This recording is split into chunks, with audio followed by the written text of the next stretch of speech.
Mwenda wazimu wake. Naona yule ndo wetu hapa.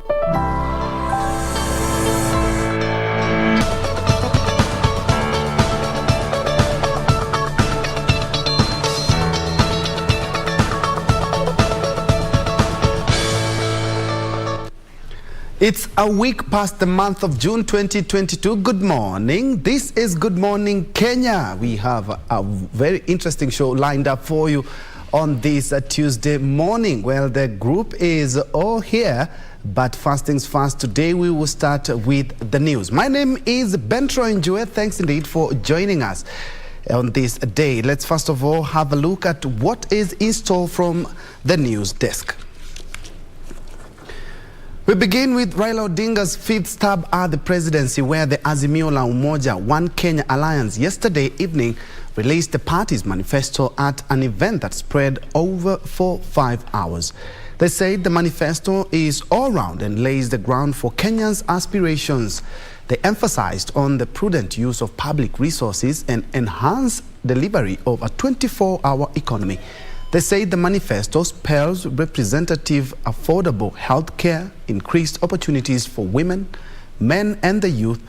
The party's flag bearer, Raila Odinga, who rose to speak at 9 p.m., said the manifesto was consultative and reflected the will of Kenyans.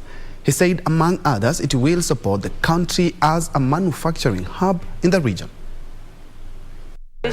Of the youth, of women, of children, and of the men of Kenya. It is a set of priorities that will propel Kenya forward towards prosperity. I know we can't wait to hear them, to read, internalize, and act on them. The new government wants to face this dragon called corruption head-on, to ensure that we can be able to do our things in a clean and fair manner. Kenya has a great potential. Kenya is a great country, surrounded by neighbors with whom we want to work very closely. We are going to work towards the creation of East African Federation. We want to ensure that Kenya moves away from the league of third world economies, and Kenya plays in the league where it rightly belongs, to middle income economies, with a way to move into the first world economy. Kenyans deserve better. Long live Kenya. Azimio! Azimio! Azimio! Azimio! Azimio!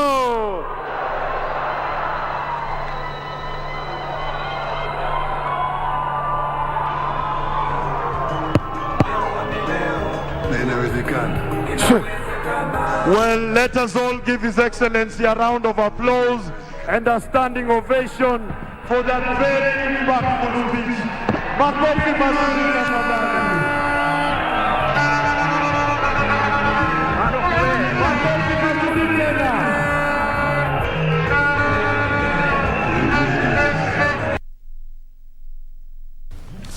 And still on the race to State House, it's only 4 presidential candidates out of the 18 presidential aspirants that will be on the ballot in the August 9 general election. The Independent Electoral and Boundaries Commission Chairperson Wafula Chebukati says the 4 met all the requirements to seek the highest office in the country. During the last day of the clearance exercise, Safina Party's presidential candidate Jimmy Wanjigi was disqualified for failing the degree requirement, with the same fate befalling Walter Mongare, who had been cleared earlier. It was the end of the road for Jimmy Wanjigi after his dream to be on the presidential ballot came shattering down. Do not cut me. Do not cut me. No, you are not going to tell me that you... Hello? Wanjigi trying all manner of theatrics, but IEBC Chairman Wafula Chebukati will not budge. There seems to be a very clear decision that there are people who must not be on the ballot, and I am one of them. I want to assure Kenyans that I will be on the ballot for the August 9th general election. This is an impunity that we cannot, as a people, allow to go on. This is a capture, state capture of our country that we must say no to, and we must forge ahead and fight to the end. Chebukati saying rules are meant to be followed and that Wanjigi had not met the requirement after failing to produce a university degree certificate. What I need is a degree certificate. So that is one issue. The other issue is there was insufficient supporters. Wanjigi dragged in the clearance of Walter Mongare, who was the first to be given a go-ahead after producing only transcripts instead of a degree certificate. We are privy of a previous candidate being passed on the same documentation for education as we have presented. Mongare was summoned back to the commission but failed to turn up, and IEBC chair consequently nullified his clearance.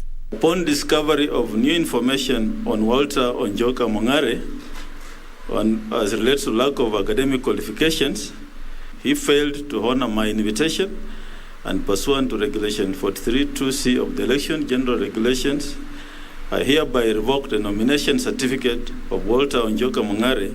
As the process of clearance of presidential candidate here at the Bomas of Kenya comes to an end, Walter Mongare has suffered a blow as he will not be in the ballot come August 9th.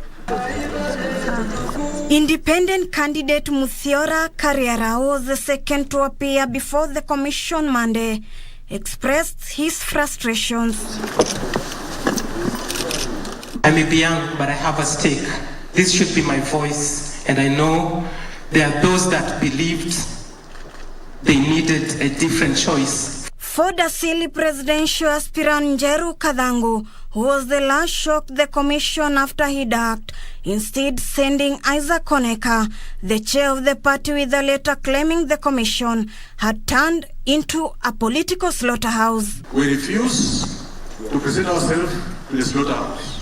In the close of the exercise, the commission had cleared 4 candidates, including Deputy President William Ruto of UDA, Raila Odinga of Azimio la Umoja, Professor George Wajakoya of Roots Party, and David Wahiga Mwaure of Agano Party to battle it out for the top seat on the 9th of August.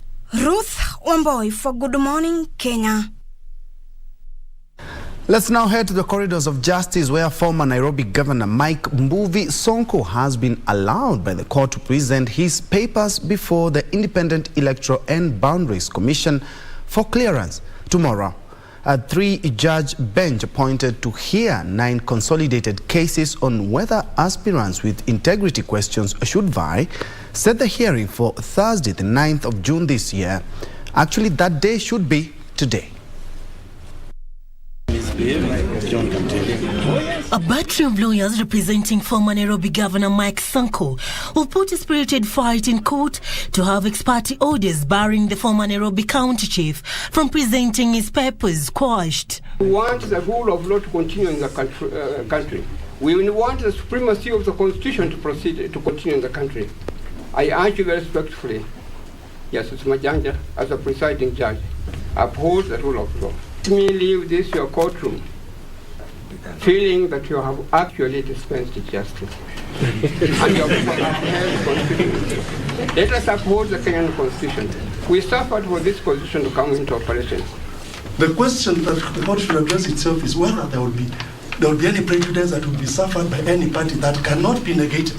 The efforts did not go in vain as a three-judge bench comprising of Justice David Majenja as the presiding judge, Justice Chacha Mwita and Justice Mogure Thande discharged the orders allowing Sonko to present his papers on Tuesday before the IEBC. Mombasa resident Judge John Mativo had in mid-May this year issued orders stopping the IEBC from processing and clearing Sonko's nomination papers to contest for the Mombasa gubernatorial seat in the August polls.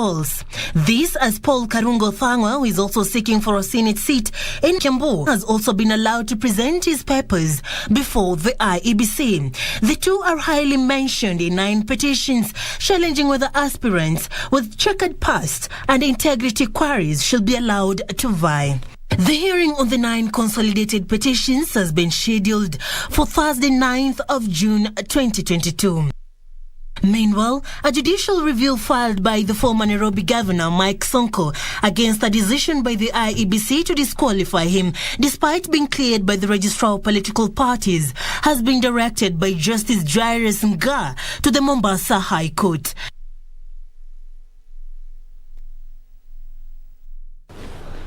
Very well, and still on matters touching on polls, Murang'a Senator Irungu Kang'ata has been denied clearance by the Independent Electoral and Boundaries Commission (IEBC) to run as Murang'a governor. This is after the electoral body established that his running mate Winnie Mwangi failed to resign within the legal timelines. Meanwhile, Kirinyaga County Governor Anne Waiguru picked a new running mate after it emerged that James Kenywa, who had initially been fronted for the position, didn't resign as per the IEBC schedule. Murang'a Senator Irungu Kang'ata becomes the latest to be denied clearance by the Independent Electoral and Boundaries Commission (IEBC). This is after the electoral body established that his running mate failed to resign within the legal timelines. The Elections Act requires state officers seeking elective seats to resign 6 months to an election. However, Kang'ata read malice into the move. We are looking at that issue. We still have a lot of time legally, today or even tomorrow, the time set by law. And therefore, technically, we are consulting, but we are telling our supporters not to stay calm, that we are still on course. In Kirinyaga County, Anne Waiguru was cleared to defend her seat. Waiguru, alongside her running mate Wachira Kidanda, once served as County Speaker Kirinyaga County, were cleared on Monday afternoon to contest in the gubernatorial race. Waiguru picked Wachira as running mate after James Kenywa, who was initially proposed, failed to meet the requirement as he didn't resign on time as per IEBC schedule. Unajua kulikuwa na maneno ambayo tulikuwa tumethaniao na naibu ambaye tulikuwa tumeteua akaomba kuruhusiwa a step down, kuresign, na kwa hivyo tukafanya replacement. Elsewhere, Senator Mutula Kilonzo was the last gubernatorial aspirant to be cleared by IEBC in Makueni County. IEBC imetupatia certificate kwamba tumekamilisha na tumetimiza vikwazo ambavyo zimewekwa kwa sheria kwa cha kupatiwa nafasi ya kupata ama kusimamia kiti hichi cha ugavana. Former Kisumu County Governor Jack Raguma has been cleared by the Independent Electoral and Boundaries Commission (IEBC) to run for the gubernatorial seat. Raguma, who lost to Professor Anyang' Nyong in 2017, is seeking to recapture the seat on a Movement for Democracy and Growth (MDG) ticket. To go there and vote for him. But below Raila Amolo Odinga is one for himself. It is called Ngadenyuande. It will depend on how you resonate with the people, how you have served them. In Kitui, pioneer Kitui Governor Dr. Julius Malombe was cleared by IEBC to run for the governor's seat in a bid to recapture the seat he lost to the current governor, Charity Ngilu. Meanwhile, Siaya Senator James Orengo was cleared by IEBC on Monday promising to ensure good governance in the county government of Siaya within the first 100 days in office should he become the next governor. We are asking the people of the county to elect members of the ODM. Members of the ODM, because as we form government, we want a parliament which can be able to pass our agenda, and counties which can implement the party policy, the agenda. And today our presidential candidate is launching his manifesto. Finally, Narok North MP Moitalel Olekenta has been cleared by IEBC in Narok to vie for Narok gubernatorial seat come August on an ODM ticket with his deputy Oltetia Semeyo. Sasa tunasema hakuna mtu ataingia Mau Forest tena, sababu wale wengine wanasema akikuja wanakata hiyo fence alafu wanaingia. Hiyo itakuwa nature reserve kama Masai Mara, haitaguzwa tena, na hii ni urithi ya watoto wetu, na hatutaki mtu mwingine aje anyang'anya watoto wetu urithi wao. Hatiwezekani. Let's now shift focus to matter security. The government has recovered 200 rifles and 3,000 rounds of ammunition in the ongoing security operation in Marsabit County. Interior Cabinet Secretary Dr. Fred Matiang'i said the government is still targeting an estimated 5,000 guns believed to be held illegally by locals in the area. So some level of expertise in whatever you're doing. Interior Cabinet Secretary Fred Matiang'i said the operation will be broadened and extended beyond the general election in a bid to net more illegal arms. Na mimi nawashukuru wale ambao wamejitolea kurudisha bunduki, lakini nataka kuhakikishia kina mama tunataka kuokota hizo bunduki. Hatutaki bunduki ikae kwa mikono ambayo si mikono ya serikali. Ile bunduki katika mikono mbaya, lazima tuchukue hiyo bunduki. He said the government will incorporate community and elected leaders in bringing sustainable peace that will allow Marsabit to realize its full economic potential. Ni aibu sana kwa nchi yetu kuwa eti kuna sehemu ya nchi ambao watoto wanakosa kwenda shule kwa sababu ya kuhofia usalama. Hiyo ninataka kuhakikishia hatuwezi tena kukubali maneno kama hayo siku nyingine. During the visit, Matiang'i engaged with businessmen in the county and promised to review the dusk to dawn curfew based on the progress of the ongoing operation. Kutafika wakati hata sisi tukimaliza mambo haya tunayoyafanya ya kuokota bunduki na mambo kama hayo, tutatoa hiyo curfew ili sasa tufanye biashara mpaka hata saa 6 usiku. Kama unataka kufanya biashara, ufungue duka lako, ufungue baa yako, ufungue butchery yako. Kama mtu anataka kufanya biashara mpaka saa 3, saa 4 usiku, saa 6, sawa, kwa sababu wewe ni mwana Kenya na hii ni nchi huru. The CS commended area women, chiefs and their assistants for their continued contribution to the ongoing peace initiatives in the county, assuring them that the ongoing operation will be done in a humane manner, but emphasized no stone will be left unturned until peace is restored in the area. Last week, Matiang'i extended the dusk to dawn security curfew in Marsabit for 30 more days to enable the ongoing operation to meet their targets. Elsewhere, Deputy President William Ruto says his administration will focus on the eradication of inequalities, particularly in northern Kenya counties. Ruto, who was in a series of campaigns in Garissa County, called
operations in its Kilifi County-based refinery. However, the manufacturer has reassured their customers, suppliers and stakeholders that the measure is temporary and that the business remains in operation and their products are available for purchase. Moving on, Kenya's private sector activities worsened for the second month in May, with the sector output and new orders falling further. The Stanbic Purchasing Managers Index shows that inflationary measures impacted both operating cost and customer demand, leading to slower growth. For the second time in 2 months, the reading fell below the 50 mark to 48.2 in May from 49.5 in April. Kenya's business environment has been deteriorating in the last few months, driven by a ravaging drought, the high cost of oil, and the ongoing conflict between Russia and Ukraine that has affected commodity supplies globally. This has seen inflation jump to record levels in the last 5 months. According to the monthly Purchasing Managers Index for May, activities in the private sector have worsened in May, with companies reporting slow sales and a freeze in hiring. The Stanbic Bank Purchasing Managers Index fell to 48.2 in May from 49.5 in April. Readings above 50.0 signal an improvement in business conditions on the previous month, while readings below 50.0 show deterioration. More positively, export sales expanded at a solid pace, while backlogs of work decreased. The current exchange rate, with the strengthening of the dollar, was also identified as a contributor to business misfortunes, with firms incurring high import rates. However, the survey data indicated that the overall decline was modest and partly offset by a solid expansion in export sales. Experts also pointed out that lower sales allowed a degree of clearance efficiencies midway through the second quarter, leading to the first decline in outstanding work since January. The Manufacturing Purchasing Managers Index is based on 5 individual indexes with various weights, with new orders representing 30%, output at 25%, employment at 20%, while suppliers' delivery times and stock of items purchased representing 15% and 10% respectively. It's time to play now. Let's focus on matter sport. First Lady Margaret Kenyatta has lauded the organizers of the 10th edition of the Africa University Games, scheduled for the 5th to the 10th of June at the Kenyatta University. The First Lady officially opened the games, which have brought together 2,000 participants drawn from 16 countries competing for honors in 17 sporting disciplines.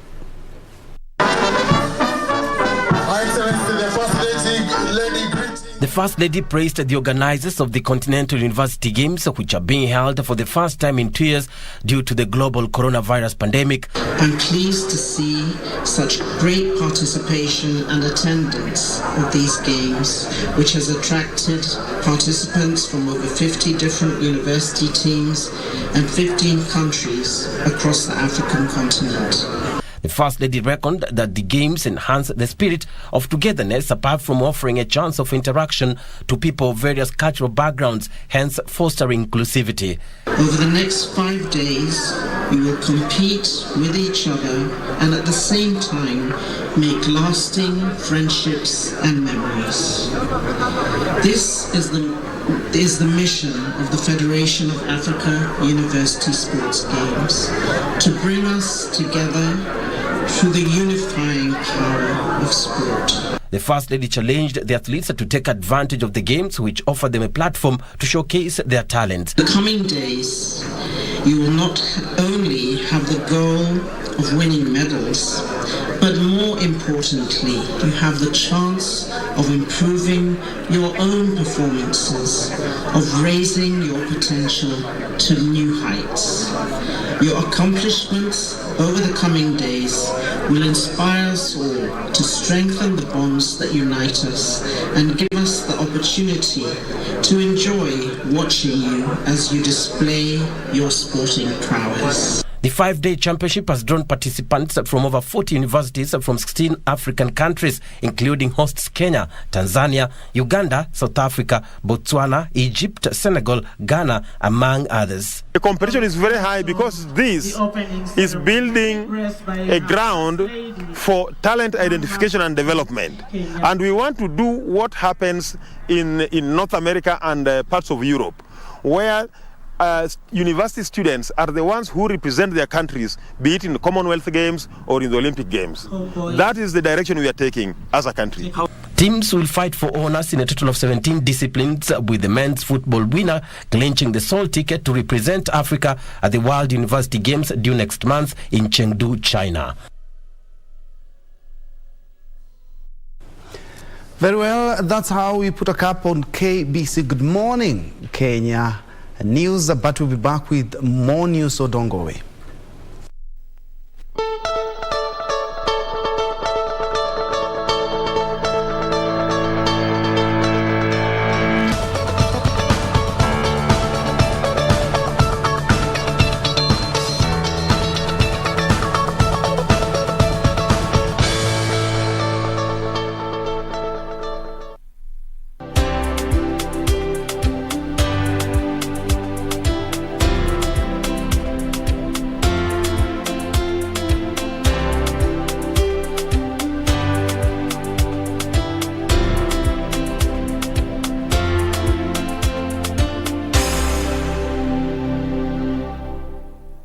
As campaign intensified for the upcoming general election, what does all this mean for you, the voter? What do the candidates have to offer? How prepared are agencies charged with the election process? Join John Kuria and Safina Chieng on Kenya Decides. This and every Tuesday from 10 p.m. on KBC Channel 1 as we unpack elections 2022 with a panel of various stakeholders. Make informed electoral decisions. Pili na lapa ni wako hapa nyuma. Unaendeleaje? Better without you all over my face. Lakini kama leo hakutaki, si akwambie tu. Hata sio kwa kufikiria watu kualika watu kama hiyo. Kufanya hii sherehe limeniudhi sana. Wenyewe wanasema kila soko lina mwenda wazimu wake. Naona yule ndo wetu hapa.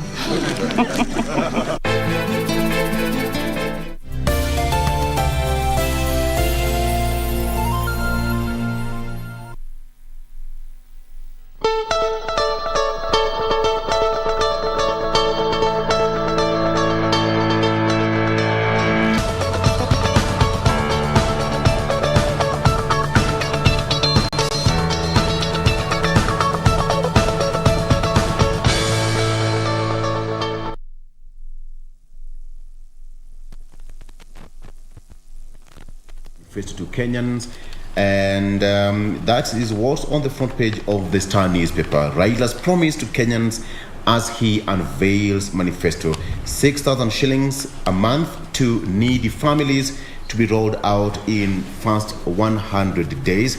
Raila also promised to jumpstart economy, free education, that is free varsity education, amongst others. Now there's an illustration.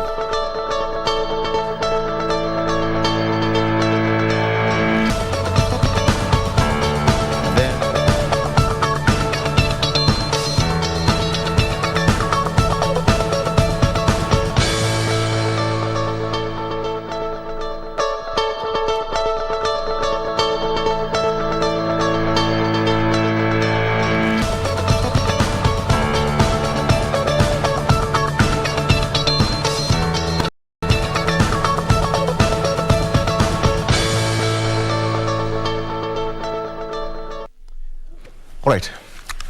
Again, on the front page of the Star newspaper, Raila's promise to Kenyans as he unveils manifesto. He promised 6,000 shillings a month to needy families to be rolled out in first 100 days. The former Prime Minister also promises to jumpstart economy and free varsity education. There is an illustration here of Azimio's pledge, that is double-digit economic growth, zero tolerance for corruption, reduced cost of living, free education for all, universal health care. We also have food security, free and independent media, increase counties' cash. water for all, and finally certificate for qualified artisans. I know different newspapers have different versions of what Honorable Raila Odinga had yesterday in the Azimio's manifesto there. At least 21 died in police custody in 6 months, according to IPOA. 21 people reportedly died, one in police custody in the first 6 months of 2021. You can take a look at that story. That's from January to June of 2021. According to performance reports submitted to the National Assembly, said that IPOA received 12 complaints on enforced disappearance. Bodyguards' demand rises as IBC clears candidates. So there's a concern that police are reporting a sharp increase in the demand for bodyguards by candidates for the August 9th general election. Police authorities say that they are grappling with the demand amid strain on personnel. All right. Suicide murders surge in Murang'a. That is according to the county commissioner Karuku Ngumo, who said that in 6 months 35 people committed suicide while 32 others were murdered. Murder and suicides are increasing just about everywhere, but the numbers in Murang'a are particularly high. That is according to the county commissioner, and drug abuse and alcoholism are the major contributors according to the official. Moving on very fast, Raila promises to Kenyans as he launches manifesto. There is a full page of that story. You can take a look at that. It's there, fleshed out there for you in details. Ruto unveils Women's League to counter the Karua wave. The DP is pushing to neutralize the Azimio Raila's team, Azimio's team's Raila Martha effect. Of course, the DP is in northeastern Kenya for a 5-day tour, where he said that he's still continuing with these economic model meetings there. And finally, senators in 6 sittings marathon to clear 24 bills before term end. The lawmakers have lined up the bills in marathon sittings starting Tuesday until next Thursday. This is to clear the pieces of legislation before they break, since that is indefinite because of an election that is coming up. So they have got a full plate that is awaiting them starting today, actually, until next Thursday. So it's their job nonetheless. But the question is, are they going to marshal the numbers? All right, Jen. That has always been the question. You know, every time they have a session, we always bring that live broadcasting, and numbers have always been a big challenge when it comes to the sitting. But away from that, let me run you through the front page of the Daily Nation. We start off with the main read. They call it Raila's Canaan. Tunaenda Kanani. Y'all remember that song? So here they call it Raila's Canaan, according to this particular caption here, rather. My dream, Azimio's presidential candidate Raila Odinga last evening did launch his manifesto, promising a developmental state that puts manufacturing at the heart of the growing economy, while emphasizing on social capital, integrity, strengthening of devolved functions, and protection of media freedoms, among many other issues. He did touch on education, social protection, once again, the cost of living, devolution, public debt, corruption, and the youth as well. These stories, again, have been covered across 5 different pages, just highlighting the different areas that he did touch on. I will be giving you the details very briefly as we skim through the papers. Again, right here on the header, Road to State House, cleared to run. 4 candidates have been cleared as the nomination process came to a close yesterday. And looking at this story, it's interesting to see the numbers, how they have been over the years that we have had elections. And according to this article, this year, only 4 candidates is the shortest number that we have witnessed as a country since we gained the multi-party way of doing things back in 1992. They go on to give the figures. Looking at 2017, we had about 8 candidates. In 2013, there were also 8 candidates on the ballot paper. In 2007, there were 9 candidates. In 2002, there were 5 candidates. In 1997, we had 15 candidates, and in 1992, there were 8 candidates on the presidential list. So that is interesting to see. I mean, it's the first time we're having only 4 candidates to be cleared to vie for the top job. Finally, Sonko wins a reprieve over Mombasa race as a special 3-judge bench withdrew orders that restrained IEBC from barring former Nairobi Governor Mike Sonko from contesting for the Mombasa gubernatorial seat under a Wiper ticket. But this does not mean that they are also compelled to allow the former governor to run for this seat. More details coming up in not too long. Doreen. Isn't it interesting to see that in our history of elections, this is the year where we have the small number of presidential candidates, whereby we had the longest list of presidential aspirants. I mean, from 55 all the way to 4. Wow. IBC really did a thorough work in terms of disqualifying, the aspirants. But let's come to what the PD is holding for you this Tuesday morning, and your guess is just as good as mine. Clearly, part of what, or largely what is dominating this paper this morning is the Azimio manifesto, whereby the presidential candidate unveiled that yesterday with the main header, Azimio pledges basket of goodies in its manifesto, the key focusing on matters to do with economy, obviously, question of social transformation, whereby intertwined in it is the social protection. Remember that the 6,000 that Raila Odinga kept talking about, also that has been captured, or that was captured in his manifesto yesterday. Question on the rule of emphasis on the rule of law. Rather, he also largely talked about the issue and the question of debt, and largely also when it comes to the social protection. Better still, also when it comes to matters economy, he said that he will facilitate the Fukuza Njaa program. And again, when we get those details, I'll just be giving you perhaps a detailed report on what this article has covered in respect to that, and how perhaps if he clinches power, how he is planning to do that. Again, remember that the issue of hunger and drought has been a key issue and a matter of concern in our country. And again, you can remember that also in the first 3 months, this has been what the state has at least been trying to do in terms of helping Kenyans, and this has been also largely when it comes to what they employed as it pertains to the cash transfer method. Again, also big promise on economic revolution has been featured in there. And slightly away from that, also we have that story on the relief on the former Nairobi governor, that is Mike Sonko. This is also with his Kiambu senator aspirant counterpart, that is Karungo Wakathangwa, whom were at least, given a reprieve by the 3-judge bench, and sort of they can at least vie for the various positions in which they had wanted to vie.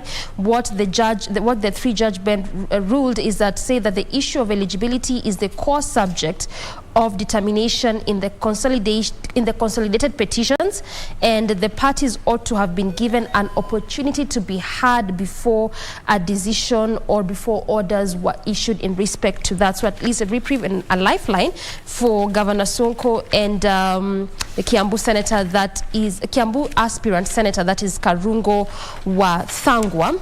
And teacher wins Global Tobacco Award. This is even as that day was commemorated on the 31st of May. That was last week on Tuesday. This is a day that is actually celebrated annually across the globe, just to see and to mark the progress that the globe has at least achieved when it comes to World No Tobacco Day. And this is a Kenyan teacher who won this award in those celebrations. The awards actually are in the form of WHO Director General Special Recognition Award and World No Tobacco Day Award. So that is Joel who won that particular award. And lastly, cancer kills 28,000 per year. This is what the PS Mochache mentioned yesterday in Nakuru, and this is even as she talked of how infectious diseases as well as cardiovascular diseases also top the list on when it comes to the number of Kenyans that this kind of diseases get to eliminate. And he also outlined the various ways in which the ministry is just putting in place to at least ensure they deal with the issue that is cancer. Troy. This is how the Standard looks, and it's quite resonating with what other papers have actually made or have prioritized today. Raila, what I plan to do with 100 days in power, and without diluting what my colleagues have talked about in a nutshell, he talked about how to improve the economy through a stimulus and recovery program, agriculture, environment, livestock, energy, manufacturing, fisheries, and blue economy. That is in regards to the manifesto that was launched yesterday night. And still on matters related to the polls, the Standard says IEBC kicks out jokers in race for president. Well, the Standard talks about out of the 57, and as my colleagues have talked about, from the longest list ever, 57 to only 4. That is the 4 presidential candidates that were cleared yesterday. And still on that, we also have a photo of independent presidential candidate Muthiora Kiriara, who banned his voter's card after he was disqualified yesterday. But IEBC said that's an electoral malpractice, so they are going to take some action on the same. Walter Mongare, comedian Nyambane, has also been kicked out, including Jeru Gadango. Now we have only 4 aspirants from the 57 that had previously shown interest in that position. A lot has been talked about matters poll, but something else that is quite resonating with a lot of Kenyans is the cooking oil crisis. And it depends as farm shuts down to lack of raw materials. They're talking about the palm oil, talking about the lack of dollars in the market, and also the Ukraine-Russia war has done a lot of damages as well, with Ukraine being one of the best or one of the major producers of palm oil and also sunflower seeds. Still on the same, corruption poses a big threat to universal health care coverage. Once Health PS Susan Mochache saying that we need to weed out cartels in the ministry, and talked about investigators exposed a syndicate involved in the sale of cancer drugs at the Kenyatta National Hospital, saying that despite all the measures that the government has done to avert corruption in the Ministry of Health, there are still some elements within the ministry who are colluding with cartels to actualize corruption in that docket. Well, a lot has been talked about inside just Kivumbi, and talking about manifesto. Raila promises to grow the economy and slay the dragon. But still on politics, let's cross over the political divide to Kenya Kwanza. They say we have the best interest at heart. That is DP telling the women, as the paper says, that UDA to agree with women to irreducible minimum and sign a charter ahead of elections. Ruto says August election is about the economy. Whose face is the Mama Mboga? If you read the analysis talking about they're trying to counter the Azimio side, which did even better by deciding that the running mate would be a woman. Back to you, Vicky. All right, so we have got Muthiora Kiriara, who you said banned his voter's card yesterday in full glare of cameras at the Bomas of Kenya. We have him in studio, and he'll be telling us why that happened. Was it a form of protest? Was it an emotional move, or otherwise? So he's here with us in studio already, and we'll having that discussion not too long from now, so you don't have to miss that. All right. Muturi, Mutua, and Kingi parties not part of Kenya Kwanza deal. Registrar of Political Parties, Nderitu, says that their factions didn't meet legal threshold. Registrar of Political Parties, Nderitu, has locked out their parties from joining the Kenya Kwanza alliance, thus missing out on the deal that would have secured them key positions, that would have actually key positions in Ruto's government. The registrar said that while PAA and MCC have been locked on the ground that they belong to Azimio la Umoja One Kenya Alliance coalition, rather, a court order has barred the Democratic Party from joining the coalition. So as it stands, Mutua, Muturi, and Kingi parties are not part of Kenya Kwanza deal. Treasury allocates 1.6 billion shillings for teachers in service training. They have been parting with 6,000 shillings for each of the modules to be done after every 5 years. So the Teachers Service Commission already secured that amount. In the budget of the 2022-2023 budget, that commission has set aside 289 billion shillings as gross current and capital estimates and 7.3 billion shillings for general administration, planning and support services. So I think that is something good for the teachers and the service commission as well.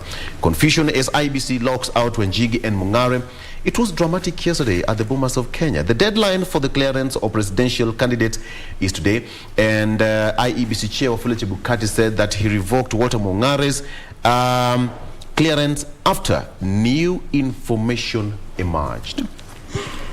But nonetheless, Mungare did not appear before the commission. All right, moving on quickly. Demand for police bodyguards rises as IEBC clears candidates. That's something that I touched earlier on. Sources say that almost 2,000 candidates for various seats are seeking security services. I have a question. If you belong to the people, just asking. If they say, mimi niko na watu, then why are you running away from the same people you say that's, are protecting you? Just asking. I don't know. Doreen, why would you run away from the people who you're going to seek their vote? It's a delicate time. What are you talking about? Might just never, like the way actually it's within the law, for instance, and Yes. God forbid, if one of the candidates, because right now they are candidates, they've been cleared, if one of them dies, you realize the elections will be postponed. Is it for the next? After 3 months, that's Yes. when you're going to hold that elections. Yeah. And largely, this was also one of the IBC's concern when we had the 55 aspirants who were aspiring to be presidents. So clearly, much as it is Kenyans who are going to vote for you, but then seeking protection, I just think it's a delicate time. You might never know. And then again, remember that we've also had instances where an aspirant has been cleared, then after a day or two, you hear there are no more. Yeah. Well, there has been, I think for 2 it's been accident, but again, also at the end of the day, it's Yeah. just a question of let's protect them. But Troy, Plus, it's also within the law. Yes. Yeah. Yeah, but Troy, sio mnasema ati tuko na watu na Mungu. Reality ni? Yes. Reality of the You ground see, is actually the different. standard Reality is had called different. them jokers. Yes. The ones who are disqualified. Yeah. The demand is so high. I don't know what Jen has to speak on that. I mean, 2,000 candidates. So you can imagine each and every candidate, that's 2,000 police officers, every candidate. That is plus or minus. Let's just give it a plus. And actually, they're supposed to be the elite. Yeah, the elite, not just the ordinary police officers. Oh. They're supposed to be from the elite. There's a qualification to it. Yeah. Wow. So Jen that's is gonna be a nodding next to me. She feels Jen like she wants one anashangaa. as well. Jen, you're not a candidate. Do not discriminate. I will use the voice words of Wanjigi. Okay. All right. So I think that's what's there. And now police will have to go back to the drawing board to actually provide security for these people, because it's under the law that each and every candidate now should have security. But just allow me to butt in, Victor. Sure, For yes. this security, is it specific for the presidential candidates or all candidates who've been cleared? Now that we have got 2,000 candidates for various seats, and they're now seeking for Elective posts. for security services, they're applying for that. It's not even possible. It's not even tenable. Yeah, because I They feel have to like it's apply for that by impractical. there. Yeah, because for you to get a police officer from a police station, first of all, you have to notify the OCPD. You know, you can't just get a police officer just by the fact that you've been cleared to run for. Some actually are okay the way they are. Yes, some people are okay the way they are. And you'll meet them in the streets, in the market, during their rallies, and they say that belong to the people and people protect them. But we know how politics is, by the way, Doreen.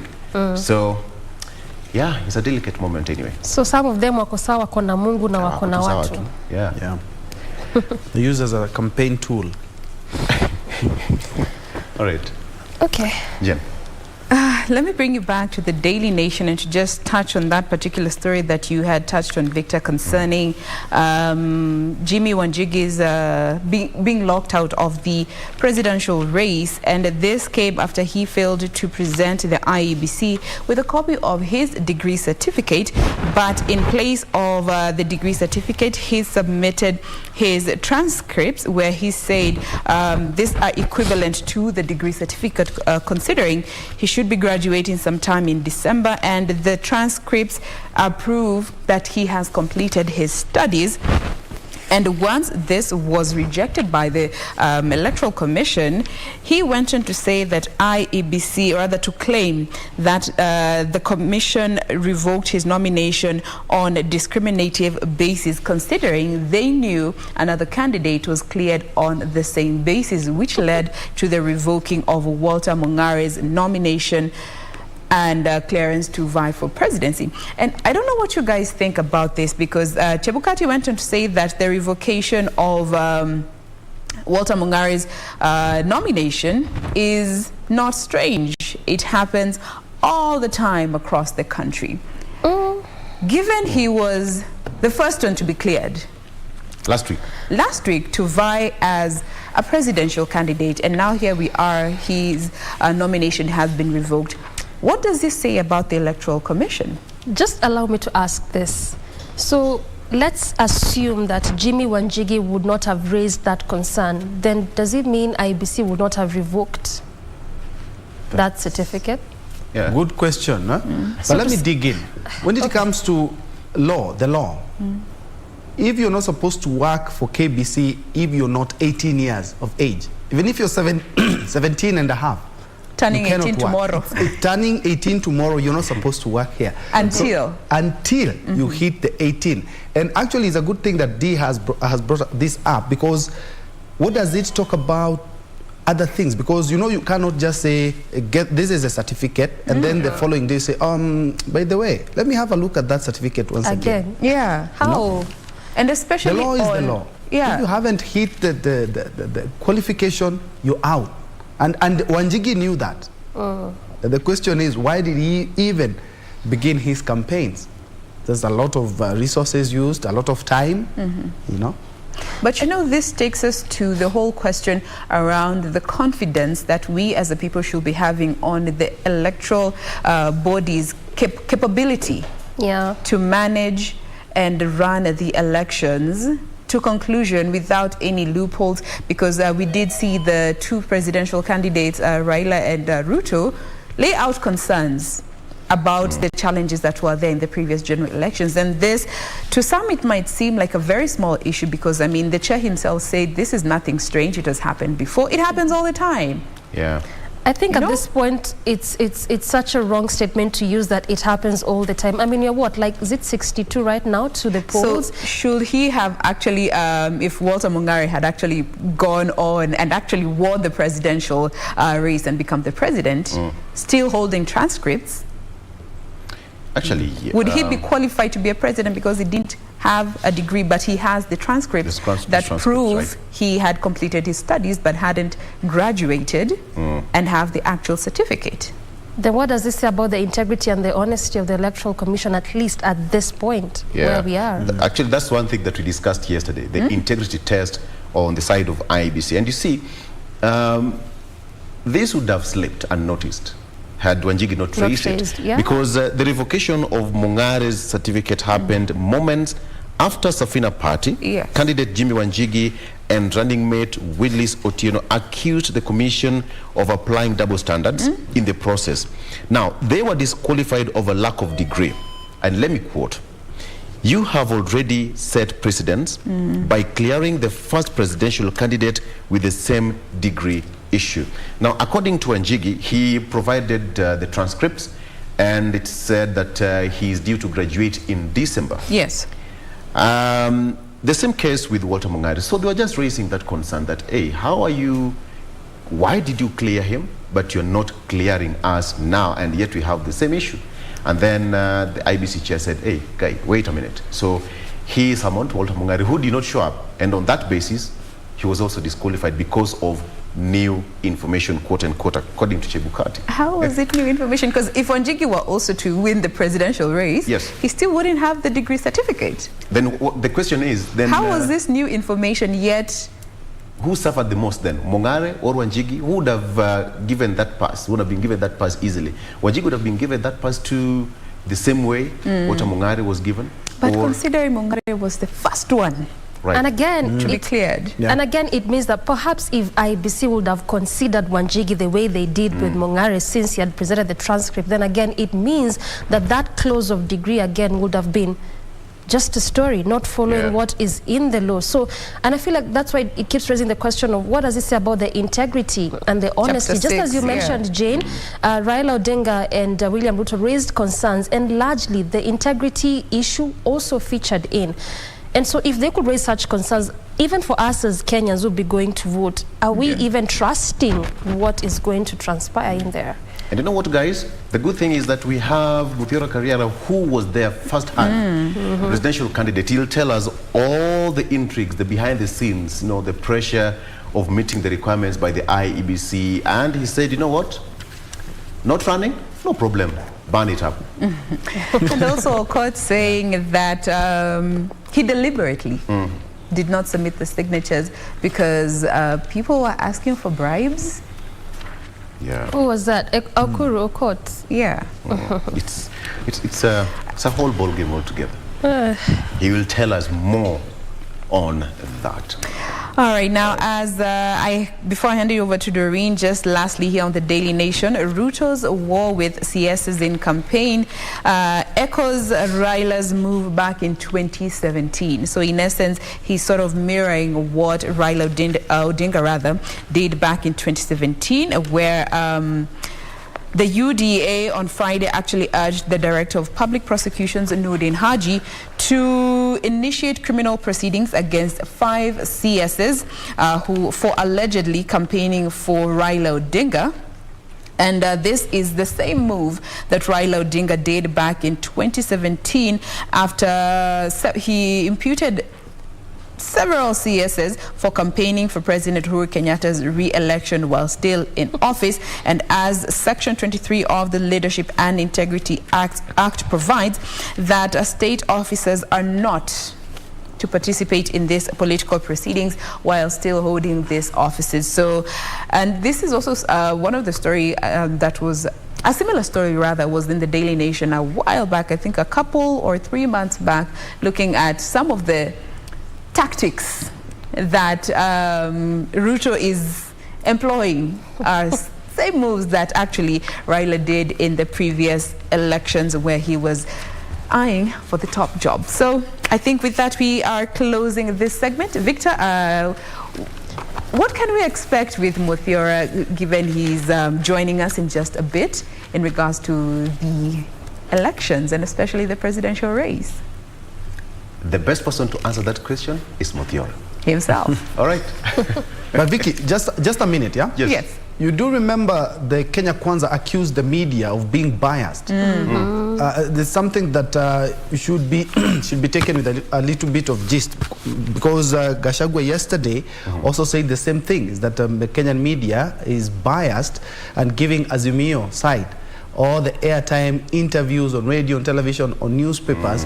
And I believe that is something that needs to be addressed, because these are some of the issues that are raised after people are defeated or after people win. They say, yes, it's because you won because of ABCD. The media was not being fair. Guys, we are all in media. What do you think?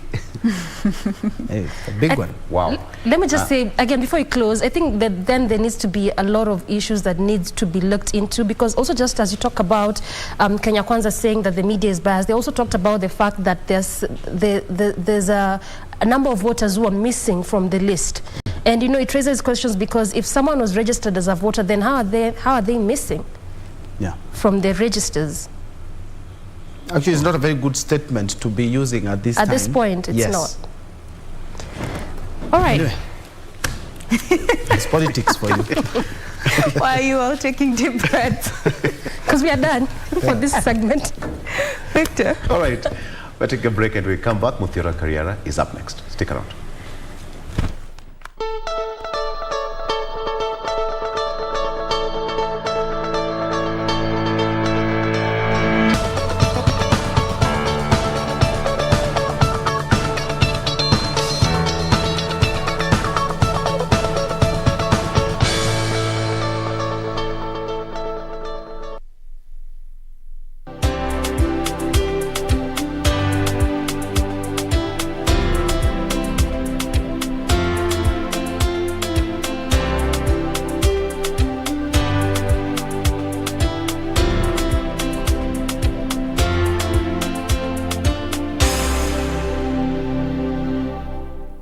top sports attractions on KBC Channel 1. In July, Kenya Morans face off against the DRC, Egypt and Senegal in the FIBA Basketball World Cup African qualifiers in Alexandria, Egypt from 1st to 3rd of July 2022.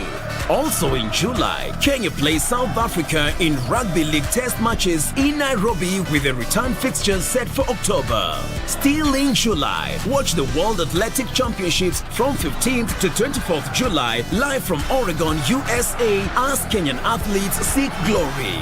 Followed by the 22nd Commonwealth Games from 28th July to 8th August live from Birmingham, England. In August, join our coverage of the World Athletics Under-20 Championships from the 1st to 6th of August 2022 from Cali, Colombia.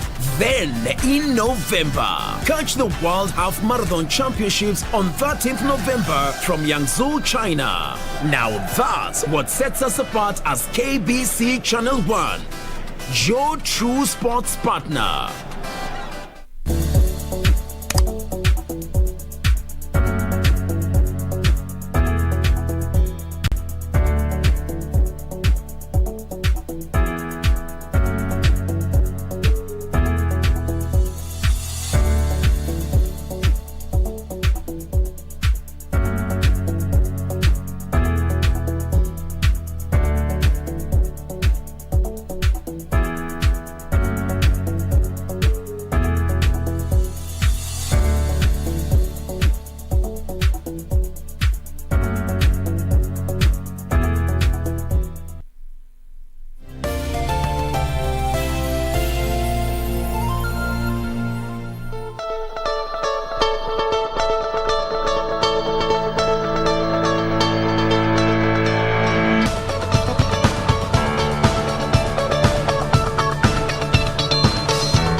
Welcome back. You're still watching Good Morning Kenya. And before we embark on our first conversation this Tuesday morning, time for us to quickly look at how the roads are looking like this morning.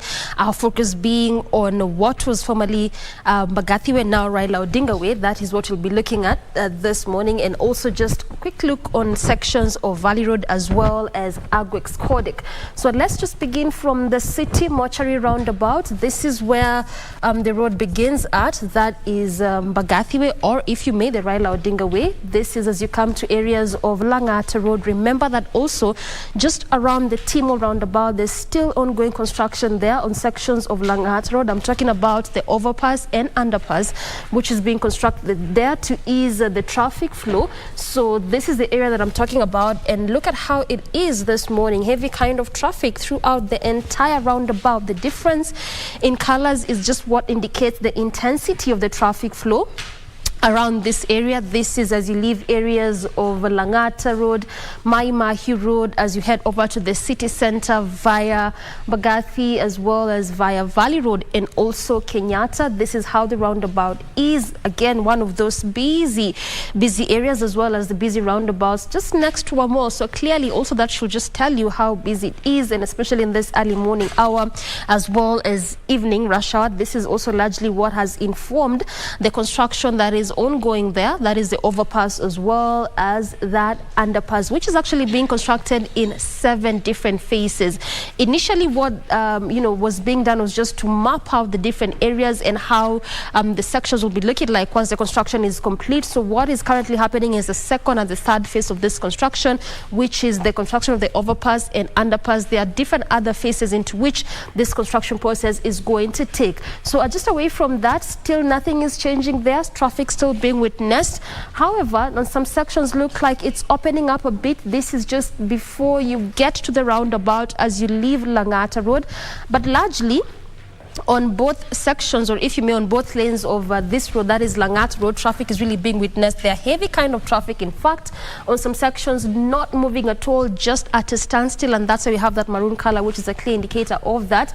And that is specific as you just get to the Timor roundabout. So this is basically what I'm talking about. Look at that. As you leave Langata Road, coming all the way to CBD via the roundabout, that is where you're really seeing that heavy kind of traffic, not moving at all. On the other side, still heavy kind of traffic, but moving at a very, very slow pace. As you branch off to Mbagathi, where things look like a bit smooth there. So again, if you're coming to the city center, you can use that as your alternative route, because as you head over through Langata Road, past Nairobi West, coming all the way to areas of this particular avenue, the Nyayo Stadium, the roundabout, that is the Nyayo Stadium roundabout, around that area, still heavy kind of traffic, and that trickles down to Uhuru Highway still as you come to the city center. So this is why I am talking about Mbagathi Way being one of those good alternative routes that you can use if at all you're coming to the city center. This is how the area looks like, moving at a swift pace, being witnessed on both lanes of Mbagathi Way, where you'll have to make do with a bit of traffic if at all you choose to use this as your alternative route, is just as you near the city mortuary roundabout and also largely around this roundabout. But then again,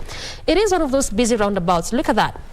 Throughout this entire roundabout, traffic, heavy kind of traffic. In fact, this is as you branch off to Ngong Road, but on the other side of Kenyatta, as you head over to areas of Kenyatta Hospital, coming to the city center via Haile Selassie Avenue roundabout, at least on that section, moving at a swift pace, no traffic at all. On the other side of Valley Road as well, not bad, just a bit of a traffic, but altogether manageable kind of traffic.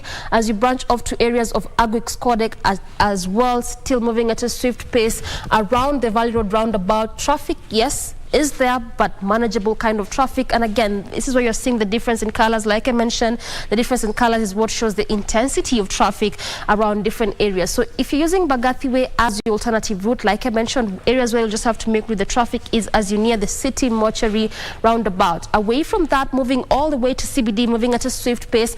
But if you already passed this, the Mbagathi, the Timo roundabout, that is if you're leaving areas of Langata Road, where you'll have to make with the traffic is around the Nyayo Stadium roundabout. But away from that, still coming to CBD, moving at a very swift pace, largely on major parts of this road. So that is how it is looking like this morning in terms of traffic around areas of Mbagathi Way, Valley Road, as well as Agwix Kodek. But remember, this route, areas around T-Mall roundabout, as well as Mbagathi, will remain a key area of focus because that construction process is still underway. That is the overpass and the underpass that is expected to ease traffic flow around that route.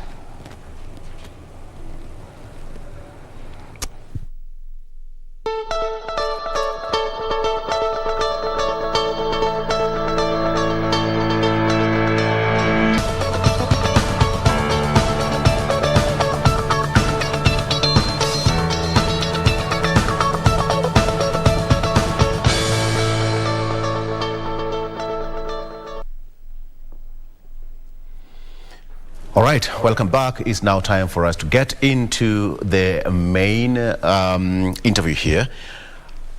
It's a heated moment at the Bomas of Kenya, a process that is ending today at the Bomas of Kenya, where the electoral body, that is IBC, will be clearing all the presidential candidates, giving them that nod to run for the big seat come August 9th.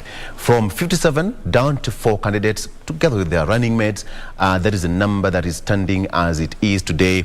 And on 9th, the IBC will gazette all the names of the candidates so far cleared across the country. And one gentleman who got the attention of the country yesterday is Muthiora Karriera. He's not new to the media. In 2017, he was also on the limelight as one of the youngest aspirants way back then. And this time around, he said, no, I have to go it again.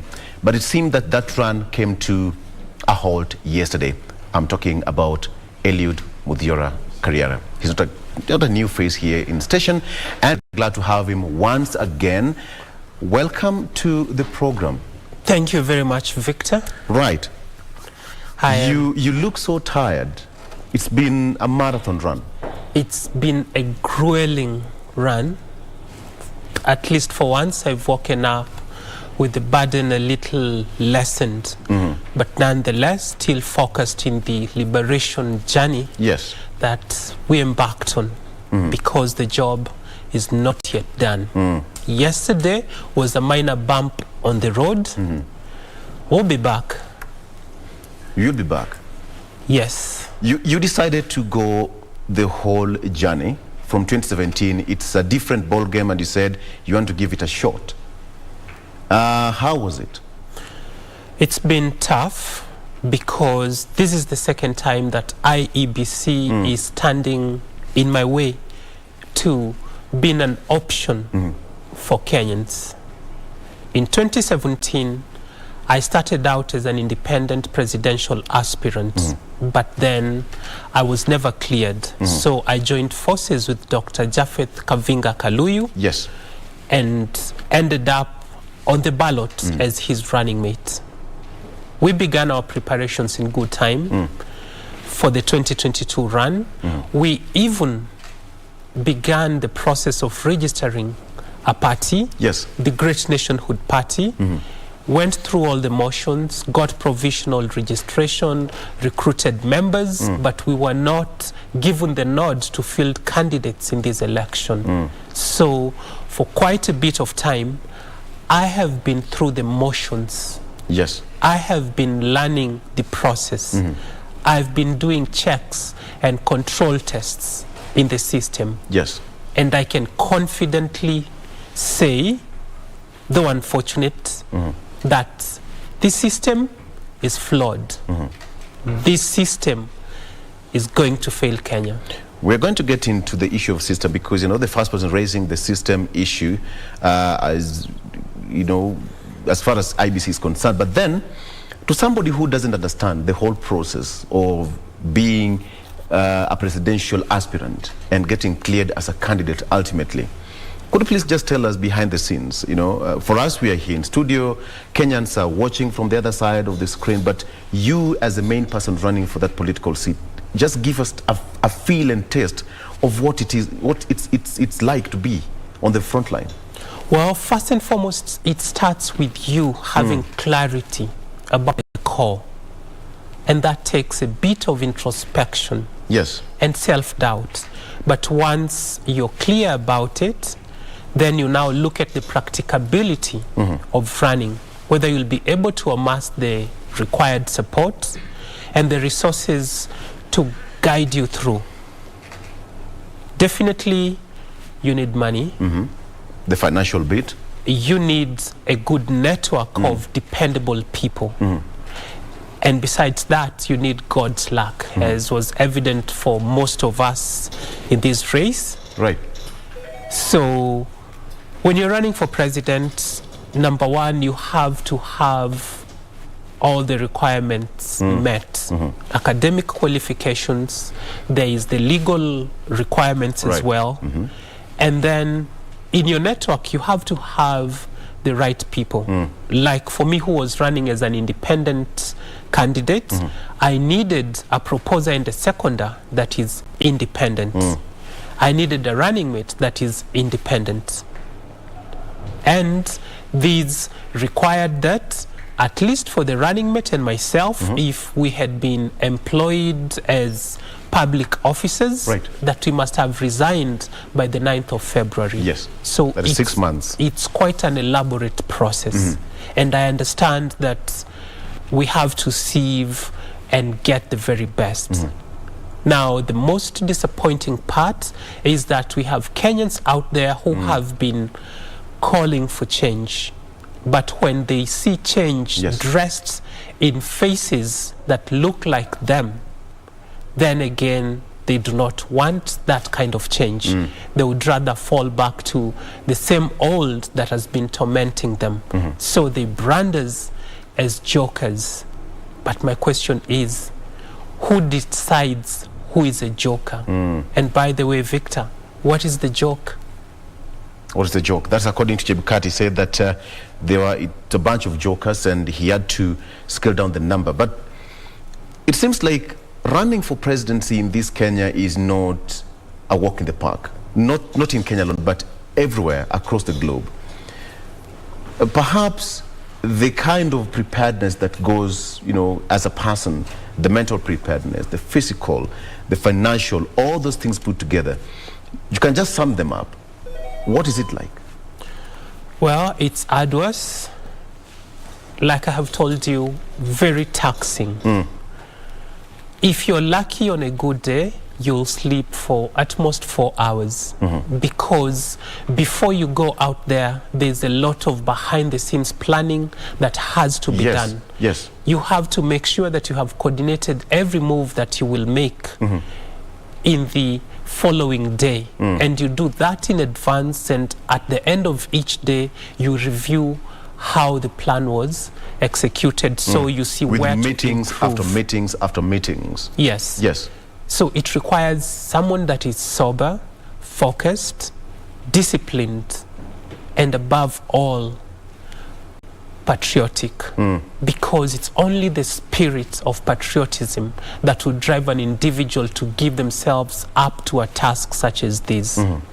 So it's not an easy thing to do. It's been confirmed, especially given the kind of electoral laws that we have and the latitude given to the returning officer.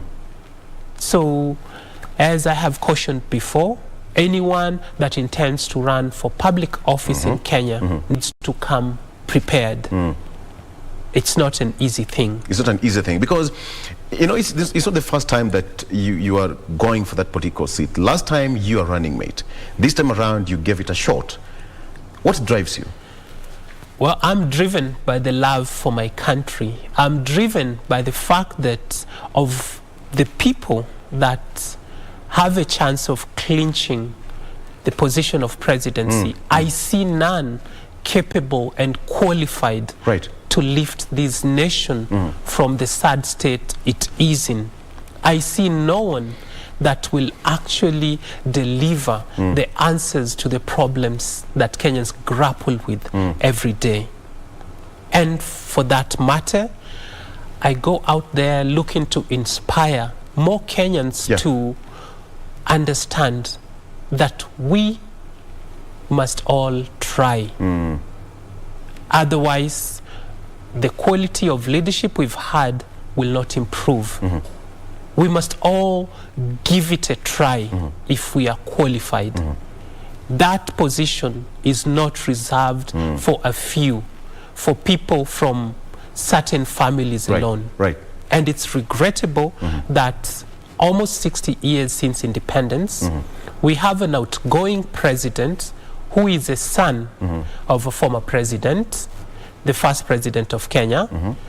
And looking at the way things are set up right now, it's likely we will have the son of the first vice president of the Republic of Kenya.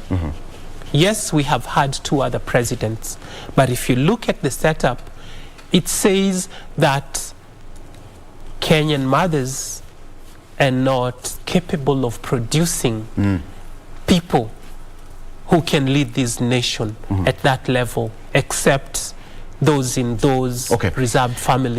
With all due respect, you know, let me just quote what Chebukati said, that it was a bunch of jokers, all right, loosely translated. But then now, with all due respect, don't you think you are biting too much that you could not chew? Victor, I chewed everything that I needed to bite. With all due respect again, as compared to other players, your competitors out there in the field without mentioning names. I chewed everything that I was supposed to bite. Whatever requirements they needed me to provide, I did within that very short duration. Our constitution allows for me to run for president. Just as much as you're allowed to breathe, Muthiora Kariara is allowed by law to run for president because he is qualified. So when someone that is in charge of such a process comes out and brandishes such harsh terms as a bunch of jokers, we have to ask ourselves where this nation is headed. This process has been handled with a lot of discrimination, with a lot of contempt, and the results are going to be regrettable. I have told you, nobody has the power to decide who is a joker and who is not. That preserve is left to the people of Kenya. Kenyans should be allowed to choose who their leaders are. Not a few people that come together and decide to select for Kenyans who is going to lead them. Our constitution is very clear on that front. They said you needed to get supporters from across the counties. I did that, and I was not the only one. All the candidates made an attempt. Those are legal requirements. Yes. All right. But then, you know, it becomes even more difficult for independent candidates like you. That's true. How to describe, again, the behind the scenes, or in each and every step of your preparation for you to be a president of this particular nation and what have you, you have to marshal the numbers, you have to go through the counties and get the signatures and all those requirements. How is it like for an independent candidate? Well, it's easier for people who come from parties because parties already have an established structure that supports them. For an independent candidate, you have to create these for yourself. Yes. And if you had not planned well, it's a process that will harass you in a big way. I have the advantage that it's the second time I'm doing this. So I had people on the ground. I knew what the process is like. But I can tell you, given the new laws that were instituted, it's an impossible task. Impossible because, like you have seen, none of the independent aspirants made it. And it's not because we did not qualify. It's because that discretion is in a class of people over whom we have no access. And I hope we are going to change that. We must seek electoral justice. Yes. And we must do it now. Because if you sincerely want to end corruption, since it's Kenya's Achilles, then you must start at elections. Yes. If the process is flawed, it's going to produce flawed results. Someone has mentioned in your show earlier that you needed to buy IDs from members of public. So if I have to bribe you or pay you to give me your ID, you see, our engagement from the very beginning is wrong. So if eventually I go forward and I get elected, I would be validating an illegal process. So we must rethink this whole thing and, given our culture, eliminate these laws that end up invalidating a process that was otherwise supposed to be a valid process. You know, again, with all due respect, don't you think you stand a chance of getting or running for another political seat rather than being that one of the president? I do. Why that? Because given the socio-economic transformation that needs to happen for the people of Kenya, the only office that affords the tools and instruments to effect that is the office of president. As an MCA, MP, senator, or even governor or women representative, Kenya has a structure where you take instructions from above. Party leadership determines policy and its implementation. Yes. So you may have very brilliant ideas, but because your party leader, the president, thinks otherwise, those will never see light of day. Yes. The fish is rotten in our case, and the rotting began at the head as it happens. So if indeed we want to fix this nation, we must not beat around the bush because we could be beating around the wrong bush. We need to go where the problem is, and the problem is in the ruling elite. Yes.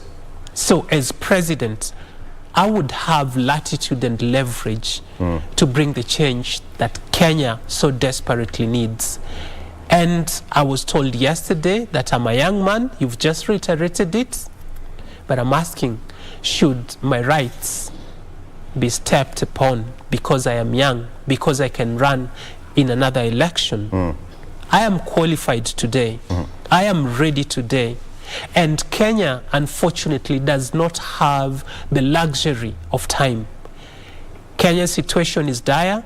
We cannot wait for another misrule and mismanagement of our economy for another 5 years. That's the same way we don't have leisure of time, and that is why I needed to take a break. And when we come back, I want us to talk about what happened yesterday at the Bomas of Kenya. The issue of electoral process. Several players have said that the IBC is not, independent as it is, and so much more. So we are taking a break, and we come back. We have just started this discussion with Muthiora Carriera when everything became a bit hot at the IBC center at Bomas. He banned his voter's card. He'll tell us why after this.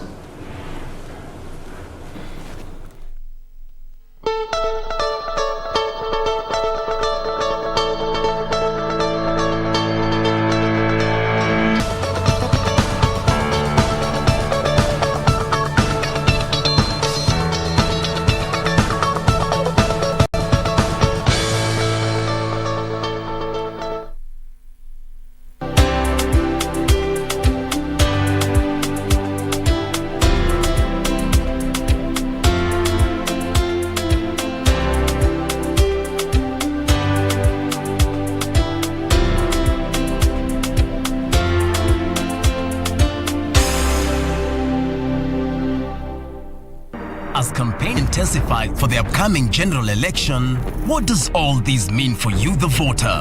What do the candidates have to offer?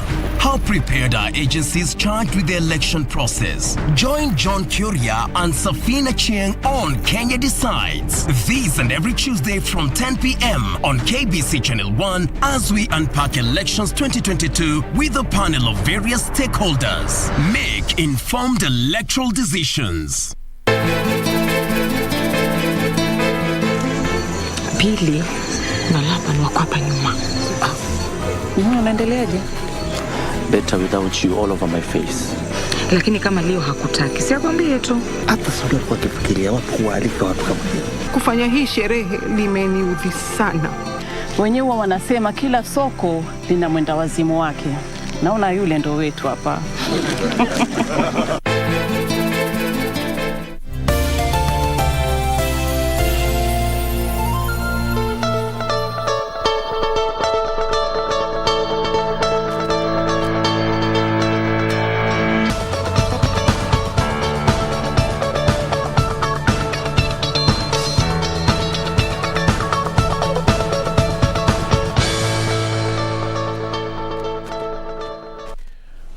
Welcome back. It's now that time for us to continue with the debate. All right.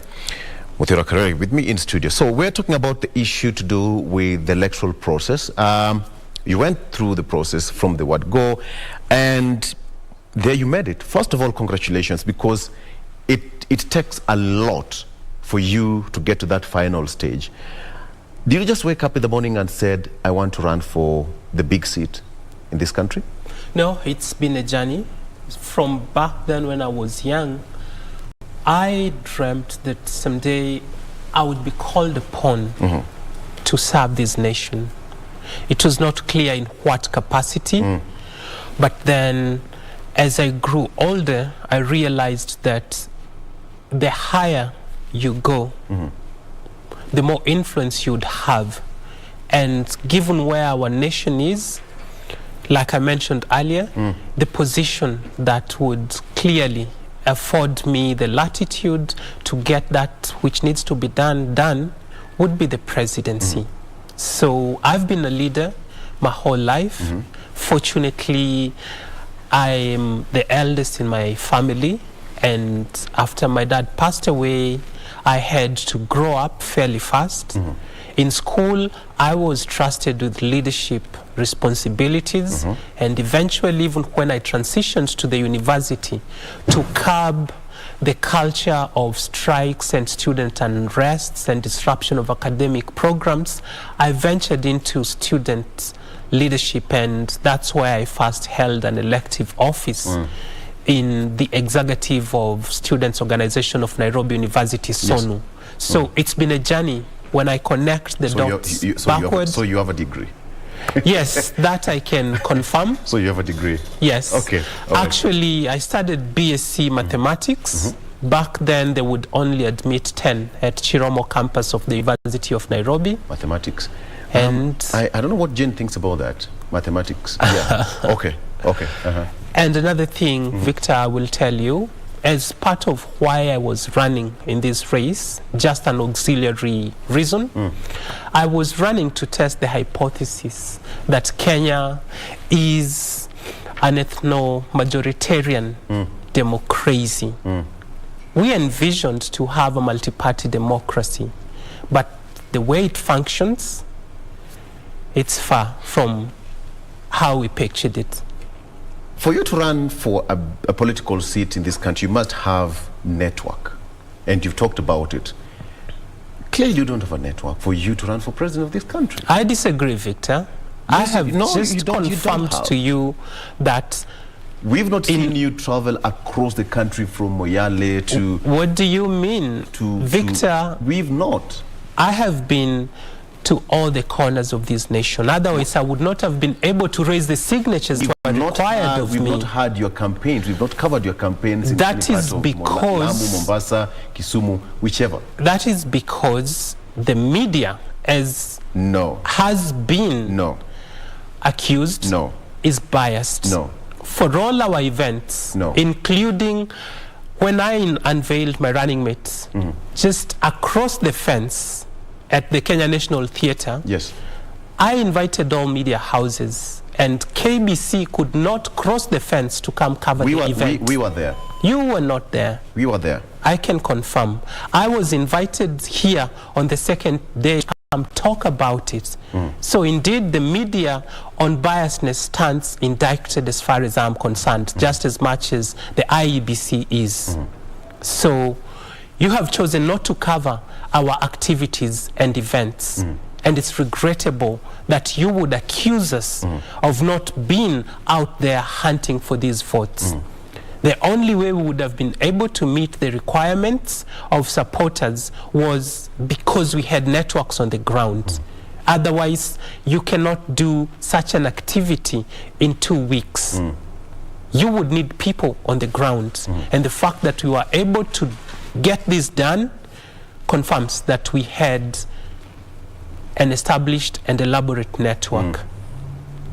Whether you want us to ask those people to come forth is another question, but that would have been confirmed on the 9th of August. But clearly someone else had an idea as to who is supposed to be on the ballot and who is not. Do you belong to the group of jokers? Victor, I asked, what is the joke? The joke is Kenyans have been calling for change. Right.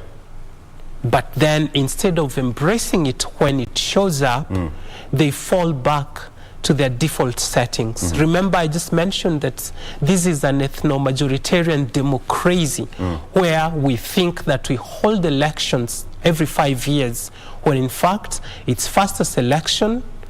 And just to sanitize, we cast votes when in fact from the very beginning, whoever is going to ascend to the position of president has been predetermined by the ruling elite. You've had them being called system. So, Victor, the joke is on us. That when we have great leaders who can drive this nation forward, instead of allowing them the latitude to have all their hands building Kenya, they have to be fighting the same Kenyans using one hand and only using the other hand in nation building. That is regrettable. We are in a race where the prey, instead of screaming and kicking as it's being dragged to the cooking pot, it remains silent. That is boiling, they are celebrating. It's our future we are talking about. I have told you we do not have the luxury of time. In 2017, we told you that you'd be making a mistake to elect NASA or Jubilee. Kenyans ended up electing Jubilee and giving the second biggest vote to NASA. Jubilee let us down. NASA absconded on the duty we gave them to oversight these governments when they have the position of minority leadership in parliament. And we are where we are, and we seem like we are going to repeat this mistake again. Okay, let me just be a devil's advocate here and ask you a question. When you compare yourself with the Deputy President William Ruto, Honorable Raila Odinga, all of them have muscle for, for all intended purposes, and then they have a history in their participation in the democratic space we are enjoying right now in the country. Where do you belong? Do you think you match them? Well, it's not about matching them. It's about what is right for this nation. If experience makes a country degenerate to a point where corruption is officially accepted as a culture, yes, then I do not need that kind of an experience. If experience and exposure and muscle means being able to divide Kenyans along tribal lines, along party lines that are not based on issue or policy, then that is not the relevant experience that will drive a nation forward. And I don't want it. Look at me as someone that is competent, qualified, untainted, a man of integrity that means well for this nation, and judge me based on my past record. I've been in these now for over 5 years, and not a single time has my name been mentioned unfavorably. That's the kind of a person I am. All right. Let's take a pause there and play. There's a clip here that I want my director to play before we continue with this discussion. Director, if you can just have that clip, kindly. Independent candidate Muthiora Kariarao, the second to appear before the commission Monday, expressed his frustrations. I may be young, but I have a stake. This should be my voice, and I know there are those that believed they needed a different.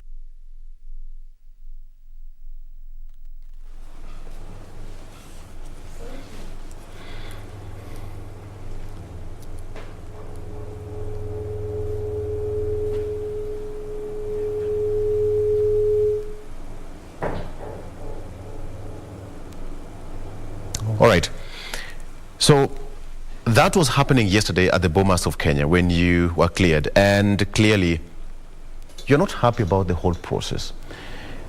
Before you took a lighter and set that voter's card on fire, somebody would ask, where did you get the lighter from?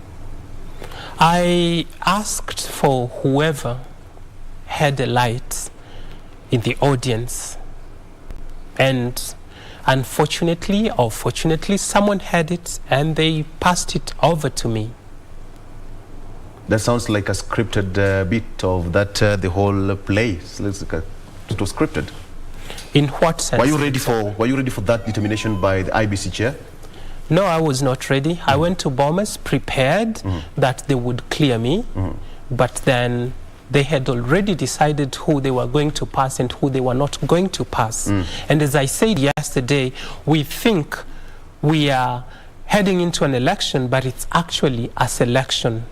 And the most heartbreaking thing is when we would have had great choices to make, we are forced to choose which of two wolves will devour us for dinner.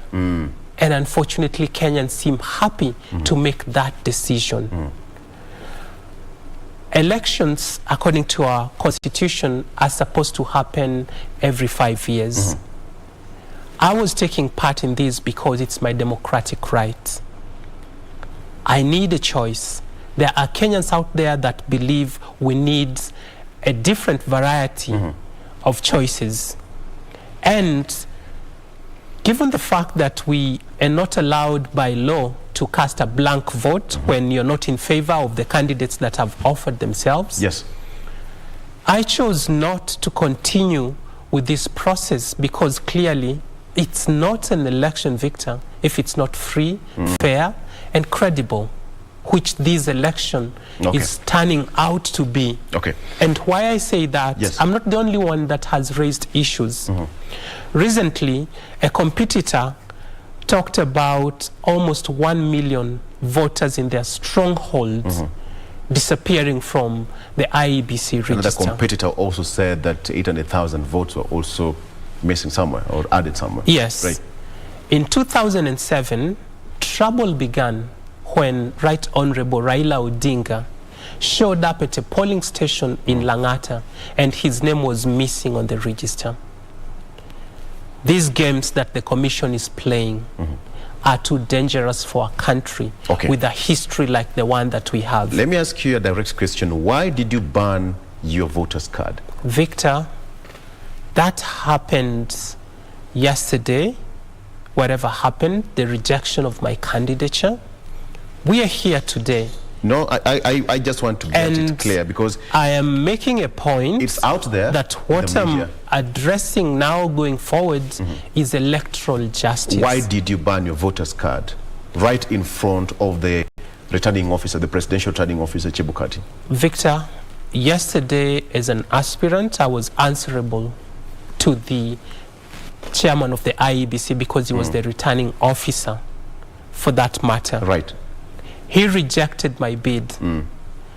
I showed up and they said that of the 24 required counties that I had presented, I was short by 5. Fortunately, I was prepared. I had the 5 that they said I did not have. I asked for more time. And the chairman told me that if I am able to do this within the next 20 minutes and be back, they will consider it. And he referred me to his officers. We went and sorted out the matter. Although it was lukewarm, the reception was, it was like we were bothering them. Our fate had already been sealed.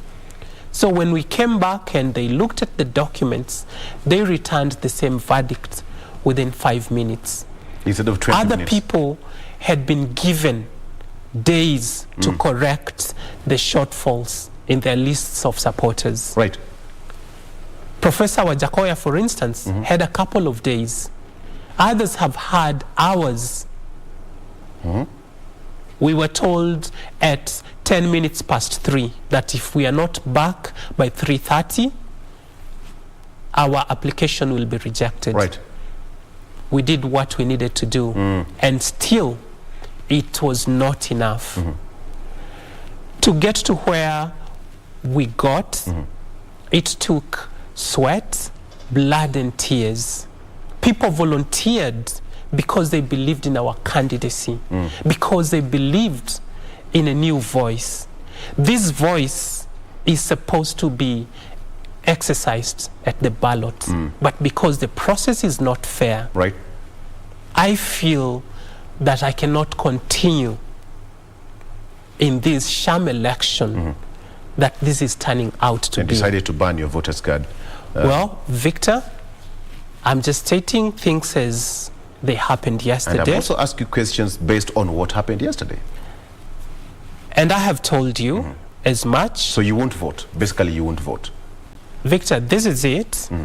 So you may understand how unnecessary some things the commission does are. For example, when you're registered as a voter, you're given a voter's card. A voter's card that costs money to print. Like for the over 20 million Kenyans, you can imagine the cost. They give you a voter's card that you will never use anywhere. Yes, it is symbolic that it is your voice. But when they do not give you an opportunity to elect the leader that you want, when they decide who you're going to vote for, then that voice has been threatened and will never be heard. Okay. So I would rather not exercise it in that way. You have got copies here that have got stamps and signatures from the IBC. Which copies are these? Well, we have the handing over notes from IEBC when we took our documents to them, and that happened on the 25th of May. They were satisfied that we met the threshold back then. After reviewing the documents we had presented for them, that's when they arrived at the conclusion that we were short by 5 counties. They chose to not communicate these to us in advance and waited until yesterday to tell us this. Okay, perhaps maybe my camera just zoom in this one. This is the handing and taking of the report of the list of supporters of presidential candidates.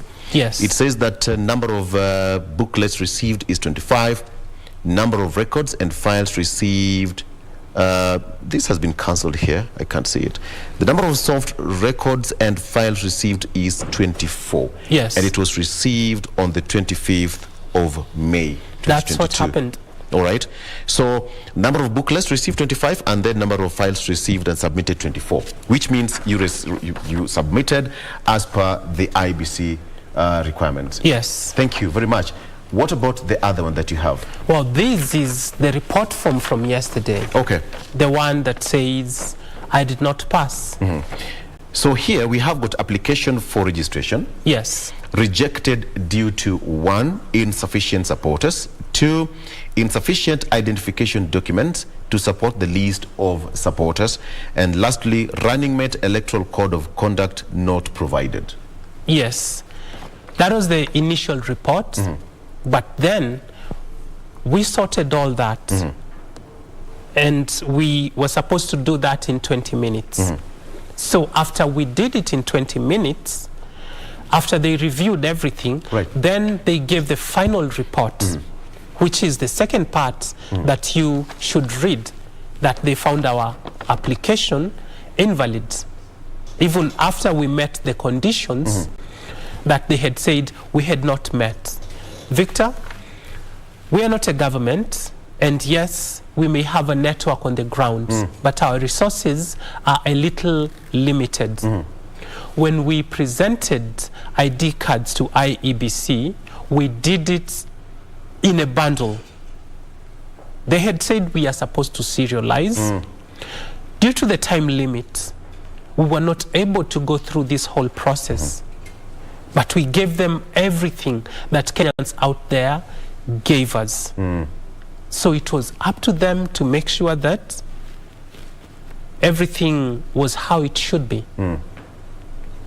I'm disappointed that we have turned our elections into a money game, that the only people who will go forward are those who have money to bribe voters to give them identification documents and signatures, and hire teams to organize these in a way that will make it easy for the commission, which is taxpayer funded, to process. I would ask you, don't you think that, whatever happened yesterday at the Bomas of Kenya was more of an emotional reaction?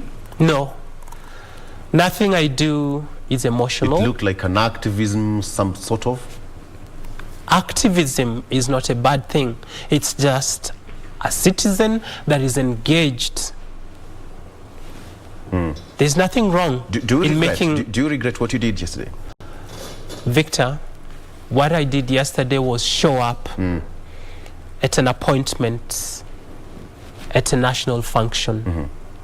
And I expressed my view that I'm dissatisfied with how the commission has carried itself. And going forward, I'm going to focus on delivering electoral justice for Kenya. Our elections must cease being a festival of idiots, where certain people that consider themselves smart decide for the people who is going to be in charge of their affairs. Okay, because as we continue the days, just with 62 days to go to the polls. What are we likely to see from Muthiore now? Is this the end of the road? No, it's not the end of the road. I've been on a journey to elevate Kenya's political awareness and education. Yes. I will continue to do that.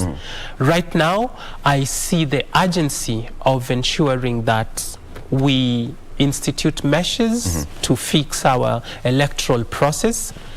I will go big on educating the public because, Victor, you can imagine what will happen on the 9th if over 800,000 people show up to vote in William Ruto's stronghold, and their names are missing on the voters list. They are told they can't vote.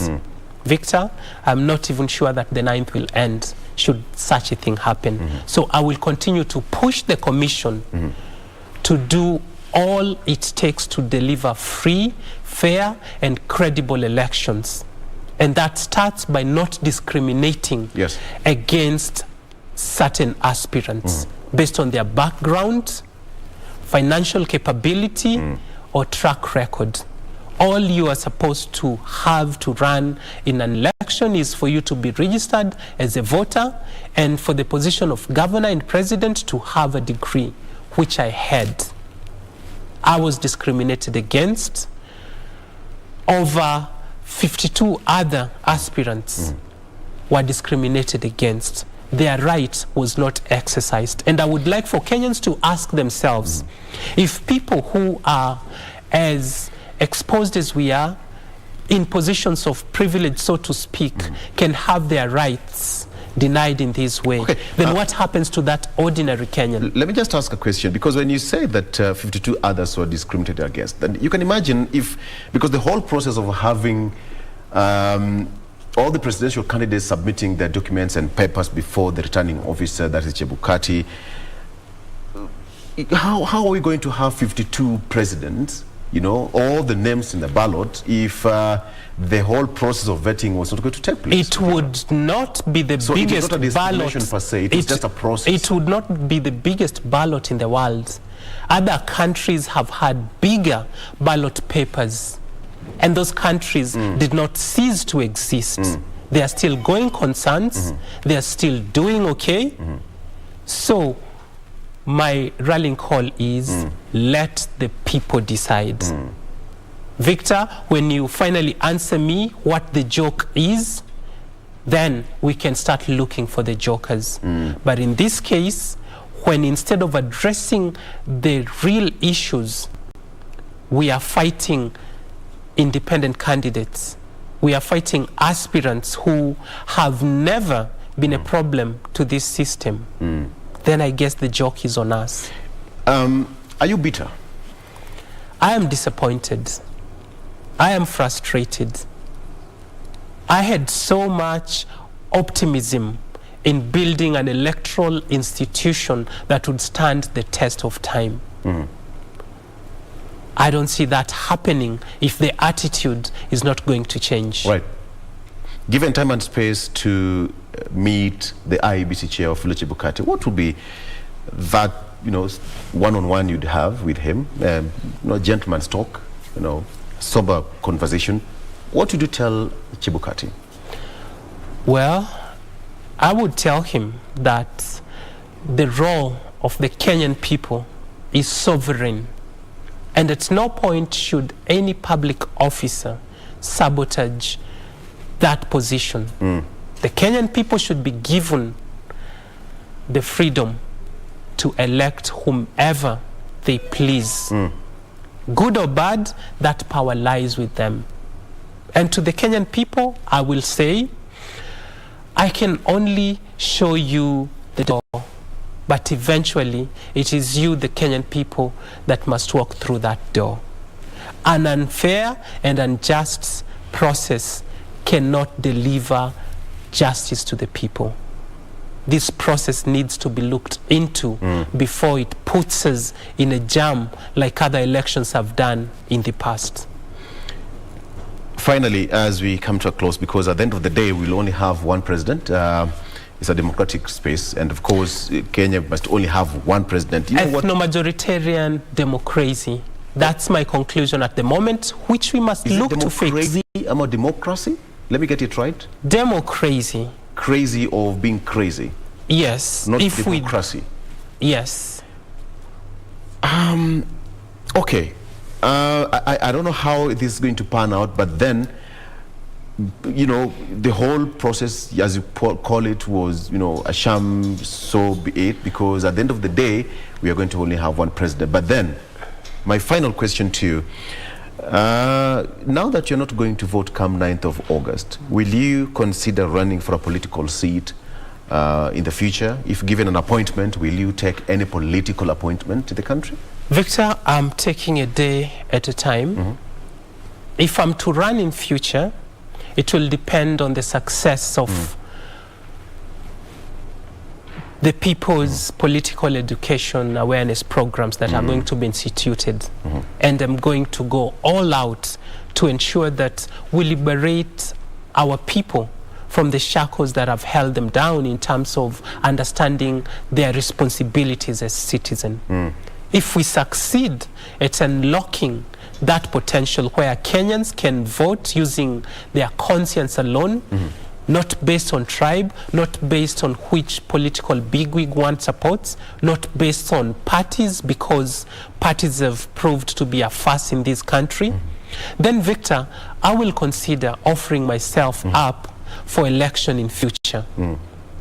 But otherwise, it's regrettable that in this election where we have one of the leading contending parties having people who fought for our second liberation that delivered multi-party democracy, it's regrettable that we are at the pinnacle of a democracy situation. Muthiora Karriera, thank you so much. Nonetheless, we just have to congratulate you because some of us would have not made it to that particular point, and many of the aspirants did not make it to that point where you are. It's been a long journey, but you know, at the end of the day, we will have one president who Kenyans will pick on 9th of August. Thank you so much for your time. We look forward to having you more on the show. Thank you very much, Victor. Sure. But allow me to just leave you with a question. Go ahead. Yes, we will have elections on the 9th of August and in future. But then, are they elections when they are not free, fair, and credible? The Commission was asked about outstanding issues from 2017. They gladly offered an essay in response, saying they have addressed the issues. I remember in the last election, an officer of the IEBC was brutally murdered. That has never been addressed. People died in the run-up to the August 8th, 2017 election. All those matters have never been addressed. Yet the Commission, even before opening the servers that they were told to open, throws an essay at Kenyans and tells us that these issues have been addressed. We are teetering on a disaster. I hope we can fix it before it gets there. We also hope so. And I hope Kenyans are going to make a wise decision come 9th of August. And Chebukati-led team, the questions have been raised about the credibility and how the elections will be handled in a free, fair and a transparent manner. All that will be coming on the 9th of August when Kenyans will go to the polls. Muthiora Karriera, thank you so much for your time. That has been Muthiora Karriera, who was an independent candidate running for the president of this particular country. But then now it all ended yesterday at the Bomas of Kenya. As we say, we still congratulate you because it's a tedious process, but nonetheless you made it to where you are yesterday. All right, that's where we wrap it up with Muthiora Karriera. We're taking a break, but the show, we still have got so much lined up for you. After this break, we'll be right back.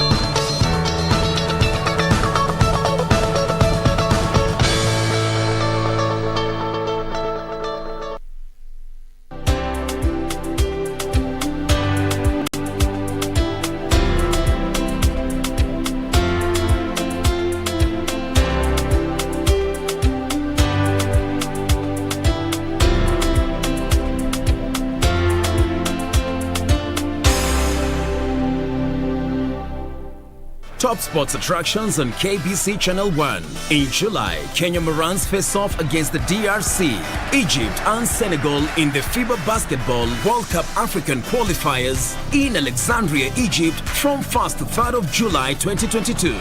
Also in July, Kenya plays South Africa in Rugby League test matches in Nairobi with a return fixtures set for October.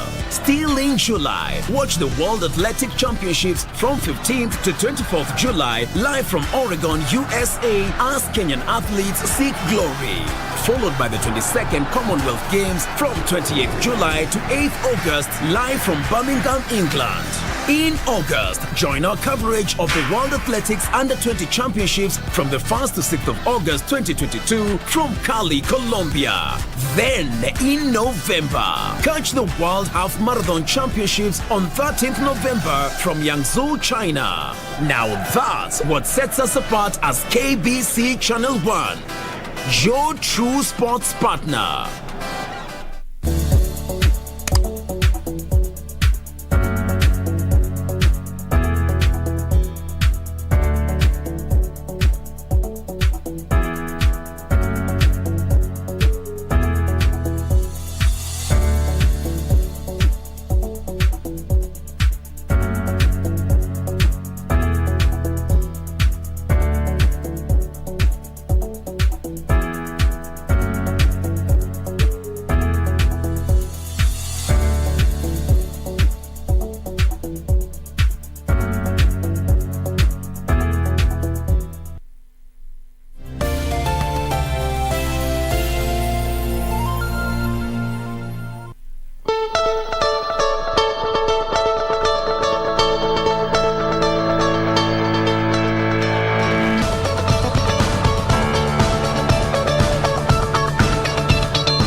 Born in 1956, Moses Masika Wetangula is a lawyer who first came to the limelight at the age of 26 years when he represented Senior Private Hezekiah Ochuka, who was accused of leading the 1982 attempted coup against President Daniel Moi's government. He served as a magistrate from 1987 to 1989. Wetangula would years later, during the clamor for multipartyism, win the heart of President Moi, becoming his close ally and defender in Western Kenya, a region dominated by the opposition led by Wamalwa Kijana. In 1992, Wetangula entered active politics when President Moi nominated him to parliament soon after the first multi-party general election in 1992. In 2002, he joined Ford Kenya and easily beat Munyasia at the party nomination, eventually replacing him as the Sirisia Member of Parliament. Ford Kenya was then under the National Alliance Coalition NAC. In 2007, he joined the Party of National Unity PNU and recaptured the Sirisia parliamentary seat and won. Wetangula would become a key figure in the government of President Mwai Kibaki, both under the National Rainbow Coalition NAC and later under the Party of National Unity PNU. He served in various cabinet positions, including a Minister for Foreign Affairs from 2008 to 2010, and then as Minister for Trade from 2012 to 2013. During the post-2007 election violence, President Kibaki turned to Wetangula and dispatched him to Addis Ababa to address the African Union. He was involved in the peace negotiations brokered by former United Nations Secretary General Kofi Annan. Africa has had more than its fair share of unhelpful conflicts, and it is time we sat back and gave peace a chance so that we can focus on development. In 2010, Wetangula was accused of making the government incur 1.6 billion shillings through purchasing a low-value land in Tokyo, Japan, for the Kenyan embassy instead of accepting a free property from the Japanese government. He stepped aside pending investigations. I have made a personal decision to step aside from my responsibility and appointment as Minister for Foreign Affairs of the Republic of Kenya to give room and pleasure to those who have been haunting and tormenting me for the last 3-4 weeks, to give room to the very able arms of investigation to carry out investigations, and I can assure you without any fear of contradiction that my innocence is guaranteed because I am absolutely clear. In 2011, Wetangula was absolved of wrongdoing in Tokyo scandal and reinstated as minister. In 2013, Wetangula successfully vied for the Bungoma senatorial seat following the nullification of Muskari Kombo's win. The same year, the Coalition for Reform's Democracy Code appointed Wetangula the Senate Minority Leader. Wetangula successfully defended his senatorial seat in the 2017 elections under the National Super Alliance NASA, retaining his Minority Leader position in the Senate. However, in March 2018, Wetangula was ousted from the Senate minority leadership and replaced by Siaya Senator James Orengo of the Orange Democratic Alliance, ODM. Ahead of the 2022 general election, Wetangula and his Ford Kenya party joined the One Kenya Alliance, OKA, to support Deputy President William Ruto's bid for presidency. Reporting for the Cabinet, I'm Jackie Wambiru.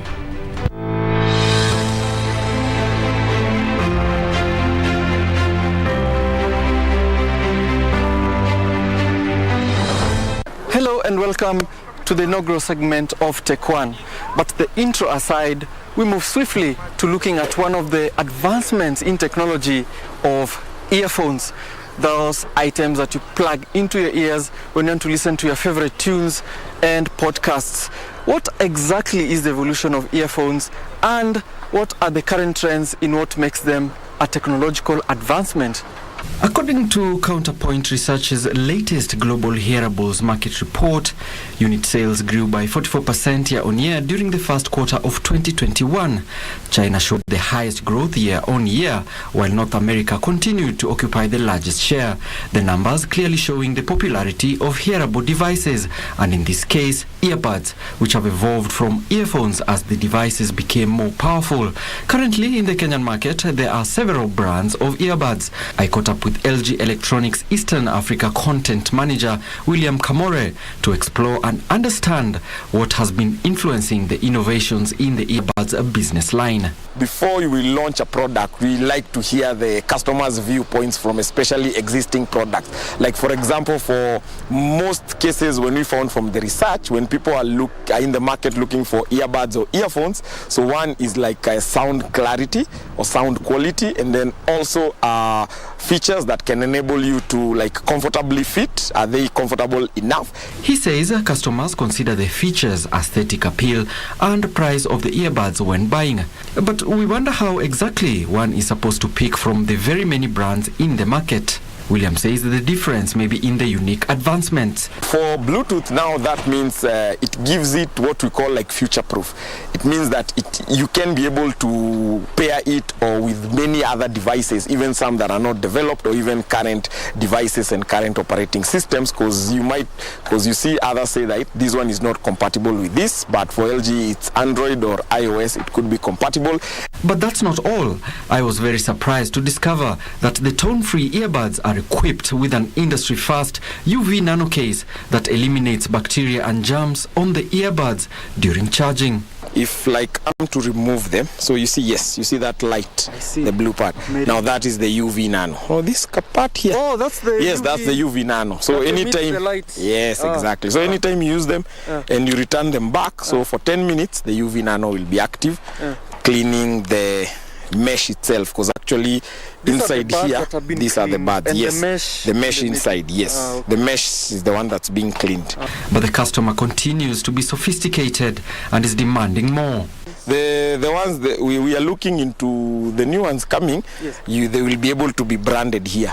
Okay. So you can have various colors. You can even have a message to someone or something. Earbuds in the market are retailing at between 2,000 and 30,000 shillings. But what informs this price tag? The technology behind the self-cleaning part is LG deployed what we call UV nano, or having ultraviolet rays that break down any harmful bacteria or any harmful object that can infect your ear. It is clear that the hearables business line has grown significantly, but here are some tips to consider when buying an earbud. Consider what you're planning on using your new wireless earbuds for. If commuting, you need noise cancellation earbuds. Thinking about bringing your new earbuds with you to the gym? Then keep an eye out for the IPX4 or better water and sweat protection. And if you just want an inexpensive pair of earbuds that works, well, there are earbuds in the market for you too. I can still hear individual tones. Well, you can say that's an earful. But that's it from me, Alan Auko, for Tech One.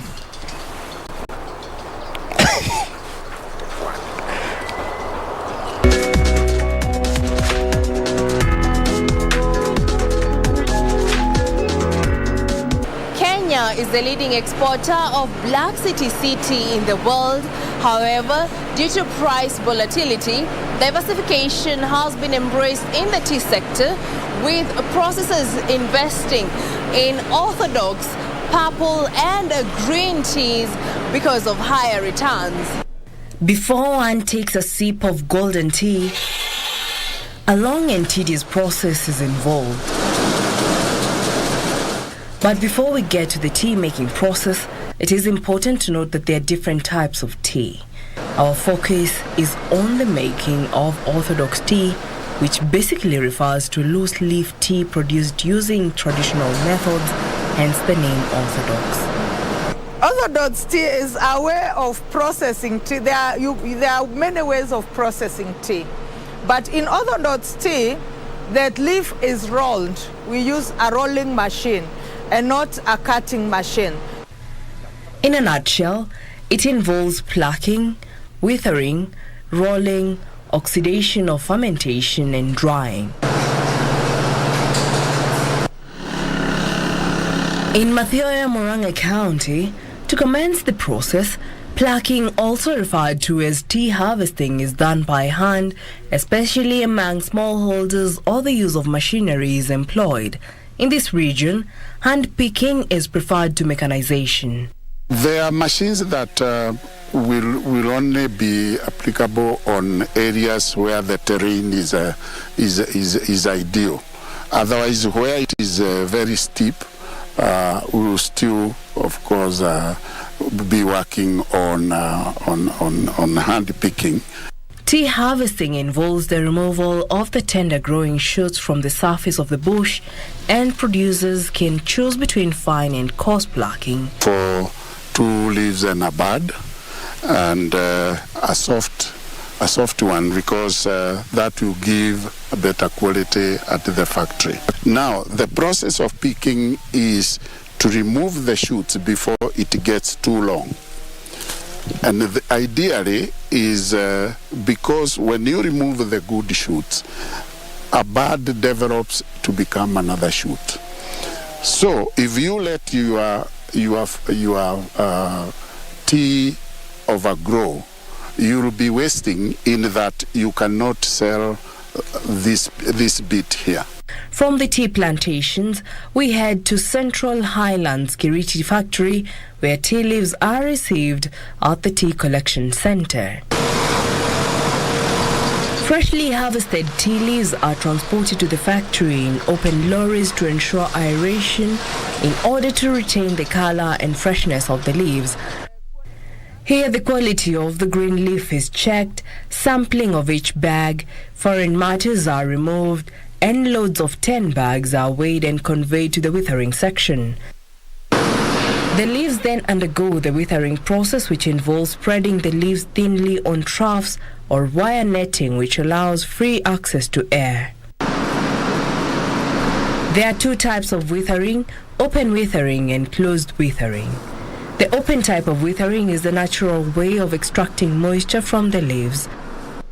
The average length of time for withering is 18 to 20 hours where troughs are used.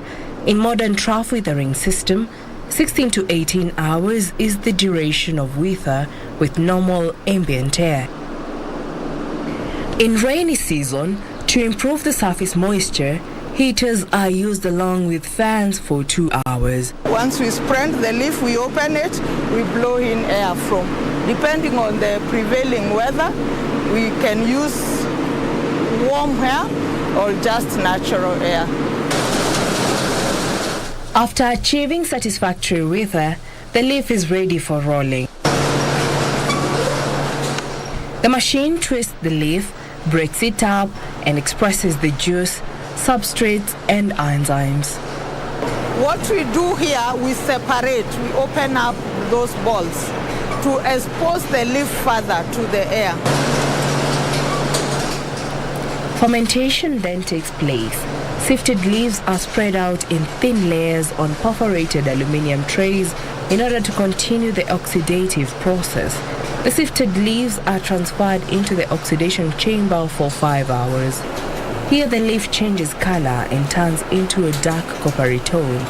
Typical aroma develops at this stage.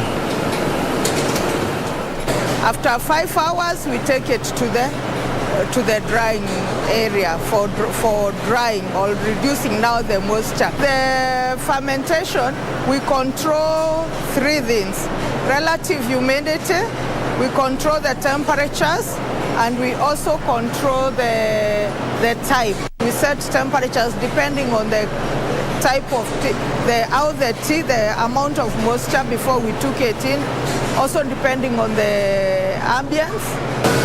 After fermentation, drying takes place. The dryer is preheated at 150 degrees Celsius. Here moisture, enzymes, and microbials are reduced. The first intention is to arrest the enzymes or to stop the oxidation process. That is why we preheat the dryer before the tea goes to the dryer. We preheat it to 150 degrees. When the tea gets into that hot plate, the enzymes are destroyed, so you stop the oxidation process.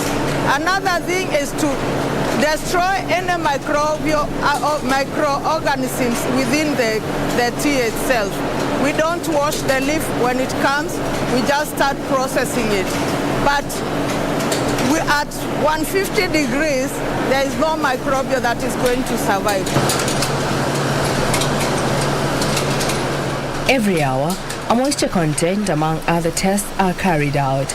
Grading is carried out on mechanically oscillated sieves, similar to those used in green leaf stage and fitted with meshes of appropriate size. By looking at the leaf, I'll tell whether it has been well graded, whether it has been properly fired, whether it has been properly rolled. Because the cup is white, I should see the color of the liquor remaining on the cup. So that will tell me the thickness. So I'll atomize the tea within the mouth.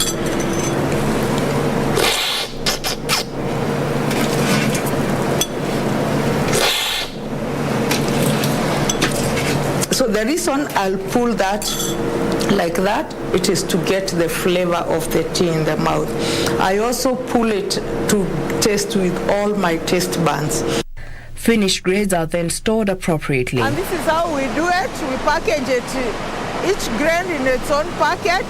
The weights per bag vary per grain, but it's between 35 kilos to 65 kilos for our kind of teas. So we package it, and this is how now we get the tea to the market. Reporting for The Process, I'm Jackie Wambiru.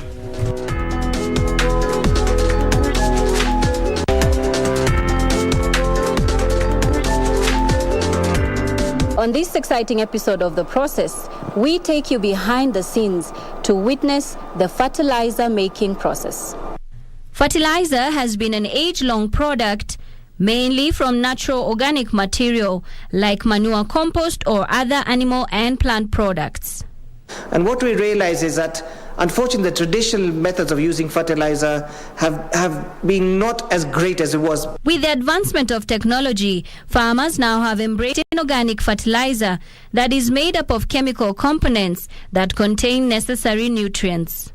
Blended fertilizer, specialized fertilizer, which is crop specific and soil specific. If you're growing, for instance, potatoes or coffee or tea, a blend specifically for that crop. So, which is really the latest type of technology that has come into this country. But how exactly is fertilizer made? The fertilizer making process begins when the raw materials arrive at the factory warehouse. We have different raw materials. We have the likes of urea, the likes of DAP, diammonium phosphate. We have the likes of SOP, the likes of MOP, and filler. Filler is the lime. So when the raw materials comes, we load them in the loader that is attached to a forklift for ease of transport of the materials for the next phase of the process. This machine, we have 5 hoppers, main hoppers, the hoppers we use. So these 5 hoppers, we have 5 different raw materials. Hoppers are the machines that are used in the mixing process. The hoppers each have load cells that detect and calculate the quantity of the raw material that has been poured in. The hoppers open according to the percentage required, and it's very accurate. If we need 30 kilograms of ammonium sulfate, we add 30 kilograms of urea, we add 15 kilograms of DAP, it opens correctly according to a percentage. Once the raw material has been poured and mixed in, we head to the control room to initiate the mixing process. We are in the control room. This is where we operate the machine. Here, each fertilizer recipe is fed into the machine with attention to specific details tailor-made for the different types of soil. The creation of recipes depends with the pH soil for the customer. The customer, for example, from Laikipia County, the pH soil for Laikipia County is not the same as the one in Nakuru County. So we create the recipe according to the soil pH. Once that is done, the operator starts the machine that grinds the raw materials. Next, the mixture is discharged onto the conveyor belt. The conveyor belt then ferries the product to the bagging section of the factory. Here is where we do the bagging. So the bagging system is having thin sensors. We have low-level sensor and high-level sensor. This helps in reducing overflow for the bagging unit, so that we cannot have spillage. Yeah? At the packing section, the machine automatically weighs and pours the fertilizer into bags that are manually fixed onto the machine. It's set. If, for example, you're doing the 50 kg bags, the 25 kg bags, and the 10 kg bags. So for the 50 kg bags, they start bagging. The bags are then filled up with fertilizer and moved directly to the threading section for sealing. And it's then carried by this belt, the conveyor belt, and then the guys at the end, they pack it in the pallet. From here, they are ferried to transport to be deployed to the market. Reporting for KBC from Industrial Area in Nairobi County, I'm Nisi Imano.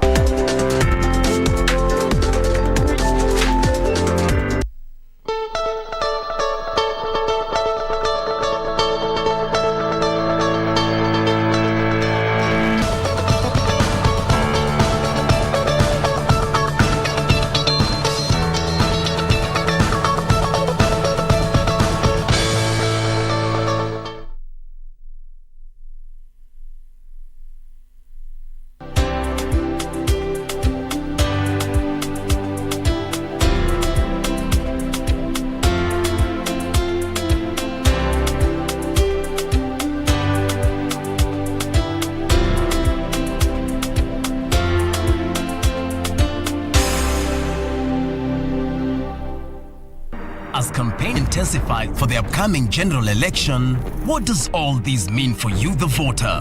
What do the candidates have to offer?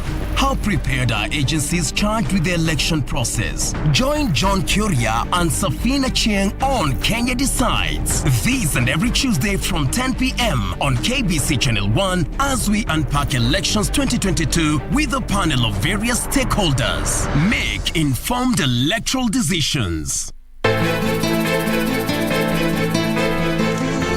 Pili, na lapa ni wako hapa nyuma.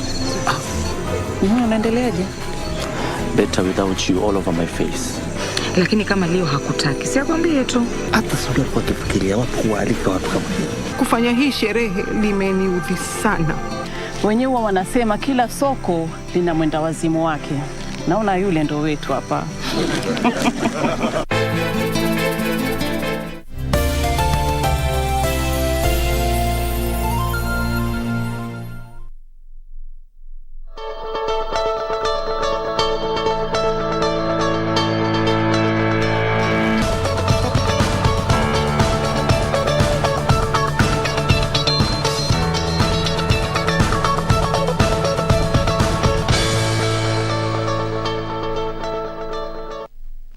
Welcome back. Thank you for staying with us this far. In case you're just joining us, karibu tena sana. This is Good Morning Kenya. My name is Jane Wamboi. We are using the hashtag Good Morning Kenya on Twitter. Official station handle ever remains to be at KBC Channel 1. My handle is at Jane Wamboi. So today on our entrepreneurship segment, we want to focus on the youth. From that political discussion we had earlier on with a youth, we also now want to focus on matters entrepreneurship and finances with the youth. As a young person, or if you consider yourself a youth, do you think you are financially literate?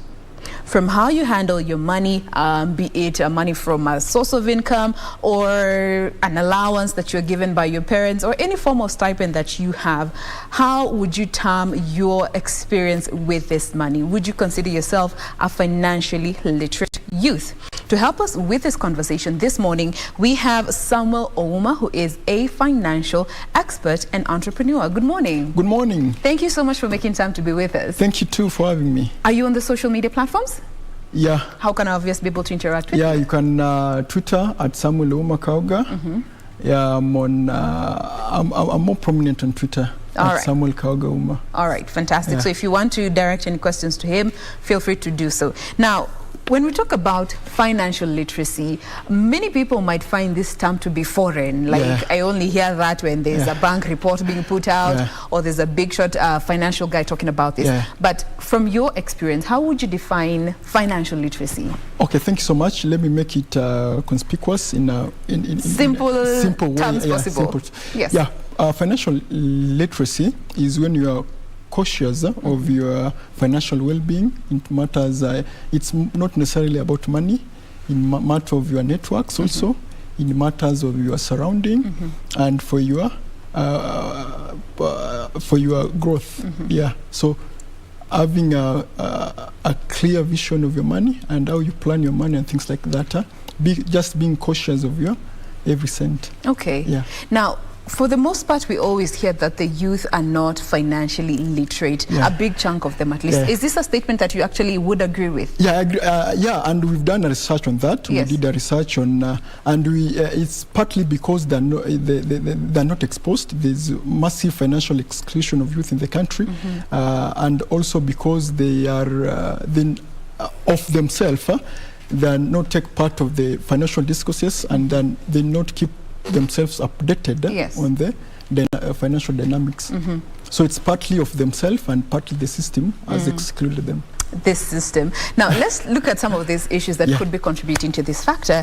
And let's just start with how we are brought up as kids and the whole experience with growing up with our parents. Do you think we're also given enough exposure to finances from a young age to actually grow with these skills? That's also a part of the problem. Yeah, it's part of the problem. In our context, in most of our homes, our parents don't discuss such issues. They don't embolden us financially for the future, and they leave us for fate, school and life. And it's quite unfortunate because our primary skills must emanate from the homes. Our parents must endow us with these skills for us to enable us to invigorate us for the future. So it starts from homes. So our parents must take part, educate the kids, educate us about our financials, and like for instance the economical issues. How do you spend? What's your needs? What's your wants? And I think the parents should set the record clear by giving us good education on that. Then school comes after. But you know, there's always this narrative where, and this is a statement I've had, you know, looking at your life, make sure you give your kids a better life.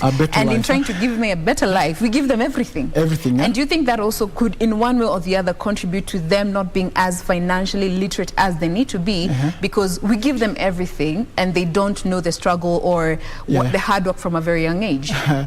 Yeah, that's a good question. Some parents are doting their kids. They're giving them too much than they need. And it's quite inimical in the long run because it tends to harm the kids. Another thing, as youths, we are owned by experience because even after you come from such environment, you go outside there and you see how things work, how the economy works. Yeah, in as much as that's happening, the situations also expose us to some of the things that we should do and we should take advantage of, and we should take full grasp of for full potential. Okay. Now, for a parent maybe who's watching us right now and they're okay, I need to raise a child that is financially literate and aware of some of these things. At what age do you think it would make sense to start having this money conversation with our kids as opposed to letting them akifika campus ninampatia fare kwenda na kurudi home? Yeah, that's a good question. There's no definite age. As long as the child can decipher this information, as long as the child is aware of the environment, on the economic environment, financial environment, that's the right time. It's not about the age 10. No, it's about can the child decipher this information? Can the child make good use of this information? That should dictate. So to each your own. Your own. All right. There's a kid I saw on TikTok the other day talking about ROI, and this child was around 9 or 10. All right. Then it's also a matter of environment. Where do you hail from? Because you find sometimes there's kids who are exposed to this information because their family is able to give them this skill set. They take them to better schools that cascade this knowledge at a very early age, and it's a matter of where do you come from. But generally, let all our parents give us this knowledge. All right. And now you've mentioned the whole aspect of schools and education, and for most of us, looking at especially campus where some of these courses are offered, you find that financial related courses are mostly for those that are doing either accounting course or a business course, but it's not a unit that is offered to all students. How is this also a part of the problem? Thank you so much. That's a big problem because we should put financial education as a core unit in our school, whether you're doing finance or not, because it's part of everyday life. And you know, our education system is out of touch with reality. We don't know what's happening in there. Our education is not pragmatic. That is the 844 system that we're moving from. Not what the content. It's not the system. It's not the system. The system might be good, but the content. At the end of the day, is the content. We're not emboldening our youth for self-dependence. We're not giving them skills to help themselves for the future. So the government must make financial education part of the schooling setup to help the kids to be self-reliant and to help them also realize their goals. All right. Now, maybe somebody is also watching us and wondering, okay, financial literacy, fine, I know it, but why is it important to be financial literate, regardless of your age, whether you are young or whether you are much older, but especially for the youth? Why do you think it's important for the youth to become financially literate as early as they can? Thank you so much. Number one, let me bring it from this context. Money is the number one enabler. Yeah, from money you can do whatever, everything else you want. Yes. Then it's through this money that can help us in our daily life to meet our bills, to meet our goals and things like that. Once you have, then another thing that I must add at this point, most of us as youth and as people, as Kenyans, we don't work with budget. We are up freestyling everything. Freestyling. Yes. We are haphazard consumers. Like you find somebody didn't have a plan to do anything, but he bumped in on something good, into something good in town, and that's how we spend. You do find that I did the research and found that most people buy credit 20 shillings, 20 shillings, and these small monies that we spent incessantly without any summation. It's a lot of money. Yes. If you do an annual calculation, that's a plot. It sums up to a huge So at the end of the day, let us work with the budget. Yeah, the budget will give us a good track record and also will help us to spend well.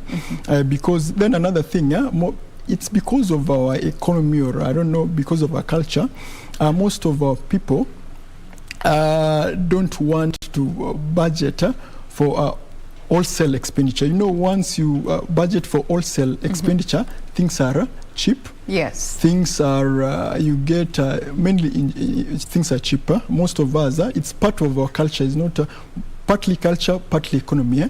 We don't know how to spend our money. We don't know how to use, we don't know the real value of money. We don't know the real value of money. Once you know the real value of money and how to use it, yeah, we will be emancipated from most of the challenges that we have. So let us work with budget. It doesn't matter how small your monies are, budget for it. Yes. And also derive the most value from it. Okay. Yeah. Now, this brings me to this wave of fintech apps that we have and mobile lending money apps. What are your thoughts on them, first of all, and the youth who are involved? They're good, but another thing, they're good on one side, and the other that they have come to enslave the youth in unprecedented ways. Because entrepreneurs come in to offer solution, yes, and they offer solution in a way. In the fintech, in most of the exorbitant, they have rates, and once people see you are desperate, they have come to exploit the desperation in our youth. They have not come to offer solution. Yes. Yeah, they have not come to offer solution. They have come to exploit our youth, and it's quite unfortunate that the government and CBK has not. Yeah, that's number two. It's a good idea because at the end of the day, our youth have high-level fecundity. They churn ideas. They have innovations that need resources to be realized. But I don't think fintech came to do that because of the rates, because the amount they offer for the youth cannot come up with, cobble up something that can help them generate something. They just offer short-term solution for you to consume and pay back and things like that. All right. So I can maybe call upon the government or people with goodwill or with financial wherewithal to come up. I don't know, there's a wave of, we call them VC, venture capitalist. Okay. People who come up, they listen to youth pitch the ideas, and once your idea is feasible, they come and help you. Yeah, and we must work on such issues because statistics show that government does not offer real-time employment, and most people are employed in private sector. And in countries like in the US, people setups like Amazon's, Walmart, and employ innumerable number of people. Yes. And that's why they can do anything, and government they take control of the systems, and government does nothing because they hold the economy. And we urge the government to invest in our youth, give us opportunities. And like I told you, we did a research. We found that there's a massive financial exclusion in the youth. And we have a plan on how to assuage that solution, such lacunas. And maybe, I don't know if you can allow me to call everything set. Maybe we need investors to help us. We've started. We have traction to help us scale up, to help our youth realize their dreams and also see what they can do. Because at the end of the day, as an entrepreneur, finances is a big thing. Very big. Big thing. Yeah, because you've won that tender, you've won that contract, you have that job, you have employees, but you have scarce resources. Yeah. Now, speaking of scarce resources, we also we're living in a time where the youth don't even understand what a credit score is. And that's why we are seeing so many youth taking loans from these mobile apps, accruing them, defaulting, changing phone numbers, doing it over again, being blacklisted. Changing phone number to elude people coming after them to ask for them. Not understanding the long-term effect that it has on their credit score. Credit score. Yeah, that's a good one. Number one, you know, like in North America, credit is a big thing. In fact, if there's a crash on credit issues in America today, the economy collapse. And people like Lipa Leta and Aspira were coming to see into that space. Yeah, and but another thing is education. You know, education is the panacea to once somebody is educated. And as the knowledge, then things work out. Yeah, and knowledge is not everything. Application of knowledge is because our youth have knowledge. They're pregnant with ideas and information, but they don't apply them.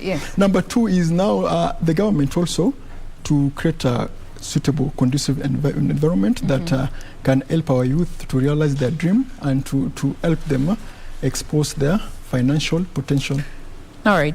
Now, let's talk about good debt and bad debt. Yeah, nice. Now, from your understanding, how would you define a good debt and how would you define a bad debt? Nice. That's a good question to me as an entrepreneur. And I've learned one thing, and let me take this time to talk to our youth. Go ahead.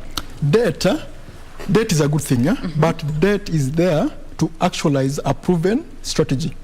Okay, debt is there to put in something to scale up, to put in something that you've done, to put in something that you know it works. But it's so unfortunate, and I'm so appalled that our youth take loans to go out and to do something that they have not. Our youth think that, and I had this idea when I was starting up my ventures. That you have a plan, you make a business plan, you get money and you become a billionaire. It doesn't work like that. These things take time. You must own this. You must own your skill.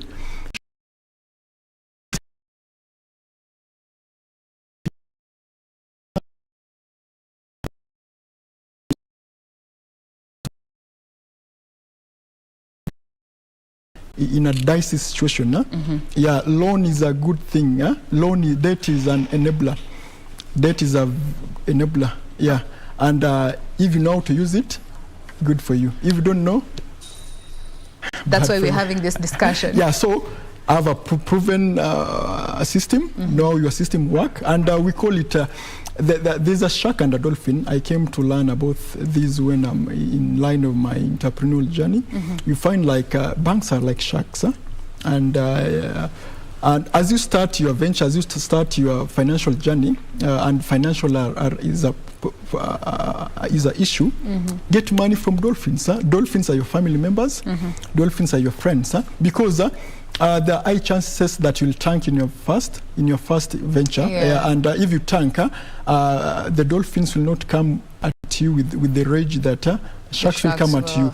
Then after you've proven the record, after you have data, after you have something, you'll go back to the shark, and shark will give you money because you have traction and you have everything. That's a good way to put it. Dolphins and then another thing, at initial level, sharks will have nothing with you. The banks will not, who are you? We don't know you. But after you build your record, you have a track record. People want to know how to multiply money. And also goes back to your credit score. Yeah, once you know how to multiply money, sharks will look for you. Hey, Mr. Uma, we have some 50 million for you. Where are you? That's why you find billionaires. They are accruing their wealth because they know how to multiply money. Sharks are looking for them. They have a record and things like that.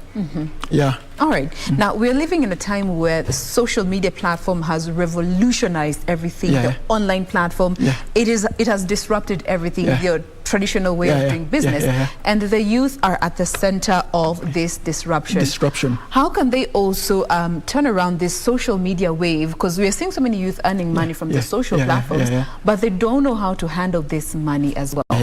Social media as a tool that can be used to also build on our financial literacy. Thank you so much. That's a good question, but I'm usually frustrated that youth spend time on social media looking at things that do not add value to them, spending time on things that don't add value to them. Social media has caused unprecedented disruption, and nowadays everything is going on social media. You find banks are scaling down and taking most of their services online. And our youth should take advantage of this. Disruptive innovation, monetize it, and make good use of it. And after that, you know, at the end of the day, what will help us as a people, as a country, is building entrepreneurial skills, because only entrepreneurs that have skills, entrepreneurs that cause disruptive innovation, entrepreneurs that upstage the status quo, that will win the game. Entrepreneurs that create the most employment, that will win the game. And even as our youth, it's so unfortunate, even our youth are innovative. You know, nowadays you don't just invent anything. I saw someone in Siaya innovated some car or something. You find some, what's that? And last point, let me quote, there's an American investor and visionary leader. He said this, and is the one who churned the Silicon Valley and the massive innovation in America. He said this, that you don't create change by fighting the existing reality. For you to create change, you don't know what to do. You create a new model that obscures the existing one. And that's what our youth should do. Like, for instance, now we have Safaricom. Expressway has come to create disruption, in terms of offering efficiency, value, and things like that. Once we offer those issues, the future is ours. The future is ours. So how then do the youth go about making sound investments? Because again, we're living in a time where cryptocurrency came over and took came over and took over. You're seeing youth just blindly jumping into these ventures because they hope to make money fast. And some lose money, some make money. What should you consider before you make an investment as a youth?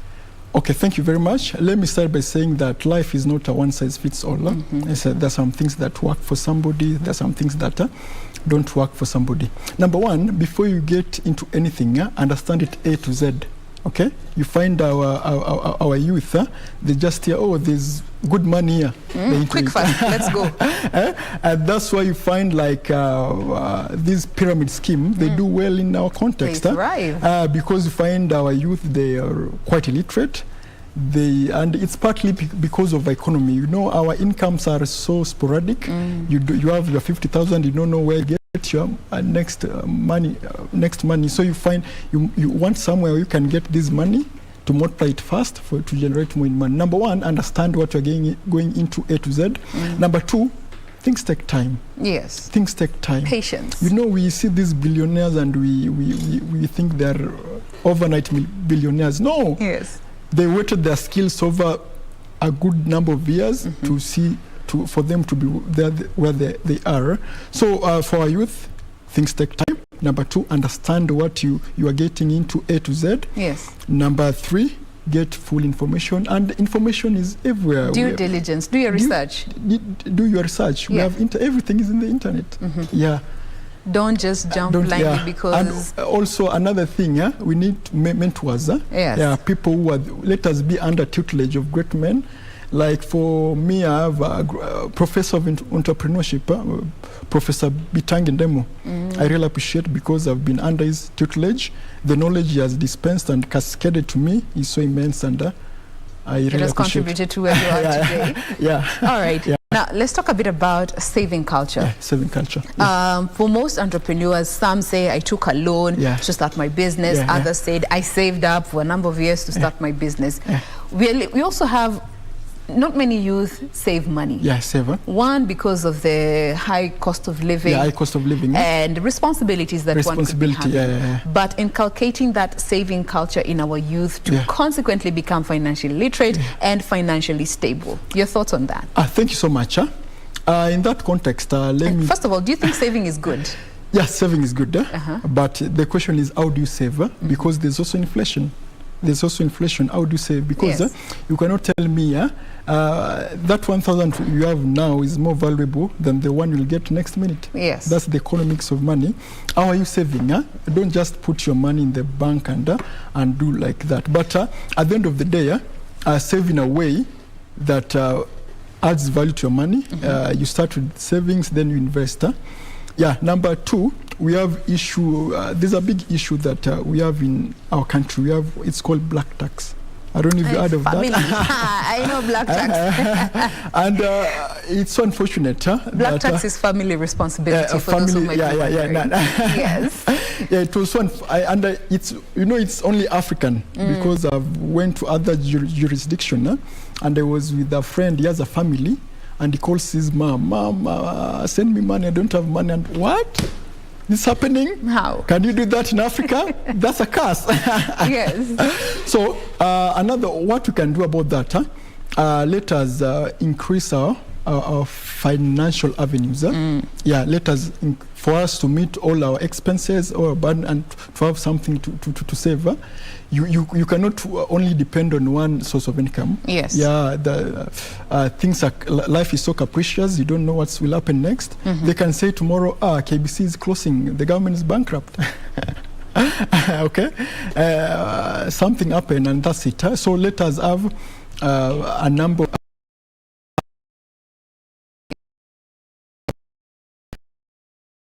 Give us, because you find we don't save because of our strict budget. Number two is for you to create wealth. We are told that live within your budget. No, for you to have something, you must live below your budget. It's quite fascinating, but that's it. Build your wealth portfolio, invest, live below your. Then after you build something, you can sherekea. All right. So maybe our youth, like for our youth now, there are innumerable avenues you can get extra coin. Let us export them for collective benefit. All right.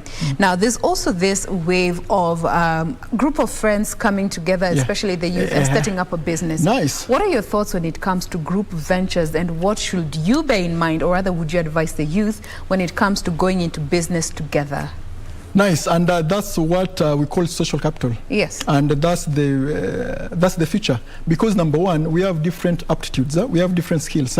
Like for you where you are, you're a news anchor, you need cameramen, you need people at the back of the system to realize the output. So it's a system of people. Number two, maybe you are endowed financially, and have skills, and somebody knows how to work with systems and do 1, 2, 3. Yes. So when we put all these things collectively, and exploit it, good thing will come out of it.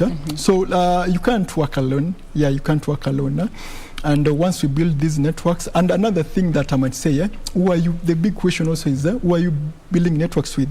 There's this big term that say, get the right people in the bus, then decide what to do first, then decide what to do. You find in the most cases we merge with people whom we don't share collective interest. Yes. At the end of the day, it doesn't pan out well. Get the right people, people who you share the same vision, people you have the same track record, with disparate skills. You cannot come with the same disparate skills and see how you can cobble your skills for greater benefit. Because at the end of the day, we need each other. Working towards a unified goal. Unified goal. Because when we cobble up ideas, because at the end of the day, we have, like I said, we have different skills. Maybe you don't have a skill, but you have resources, and I need your resources to actualize my skill. Yes. So once we team together, there's collective goodwill. All right. Yeah. And that also brings me to now understanding the law when it comes to setting up businesses, and especially for the youth, and understanding the importance of having some legally binding documents that protect you as an entrepreneur or as a youth venture. Why do you think the youth should actually pay attention when it comes to contracts before we sign, going into a deal with someone, you sign a contract and you haven't even gone through the fine print and you end up being conned? Importance of understanding some of these laws when you are an entrepreneur as a youth. Okay, thank you so much. And let me add something. Yes. And it doesn't matter how much you trust somebody. Don't invest when there's not clear record, there's no clear legal structure, and everything is not clear. Number two, our youth must understand the constitutional implication. Like you find now, our company jurisprudence has been expanded. Like if you saw the case that was done by Donald Kokorir, the Lancet case, about investors and people who use investors' money to realize their dreams. And our company jurisprudence was emboldened and expanded. So let our youth understand these things, the dynamics of the contracts and things like that. And sometimes you don't have to understand. You can hire a competent lawyer who can do that, who can hold forth for you in that context. Okay. Now, as we bring this conversation to a close, we cannot finish without talking about taxes. And if you are a youth and you haven't filed nil returns, you have about 2.5 weeks to go before KRA comes for you, as long as you are a PIN holder. As an entrepreneur, taxes, we owe the country taxes. And we find some youth don't even know how to file nil returns. Understanding the importance of knowing which tax bracket you fall in as an entrepreneur and how that can protect you in the long run. Okay, thank you so much. And you can even give us from your own experience. Yeah, from our experience, like from my own context. I usually have legal docket that handles tax issues and things like that. Number two, the way I say that we need to understand every facet of it, and it's within our purview as a youth, and for us to get exposed and to know of this idea, and everything is out there. Number two, let me talk about taxes as a businessman. Our taxes are quite excruciating to the business setup, and I don't know if the government can do something. It's part of the manifestos we are being told. Part of the manifesto, and that's why I'm usually frustrated also when the youth don't take part in the electoral process, because everything pan out from you find our youth usually sit out this process, and maybe they're impervious of the consequences of the election, but everything emanates from there, okay? The political goodwill of the country. Political goodwill is it's through the leadership that we can get finances to do our business. It's through the good leadership that we get information.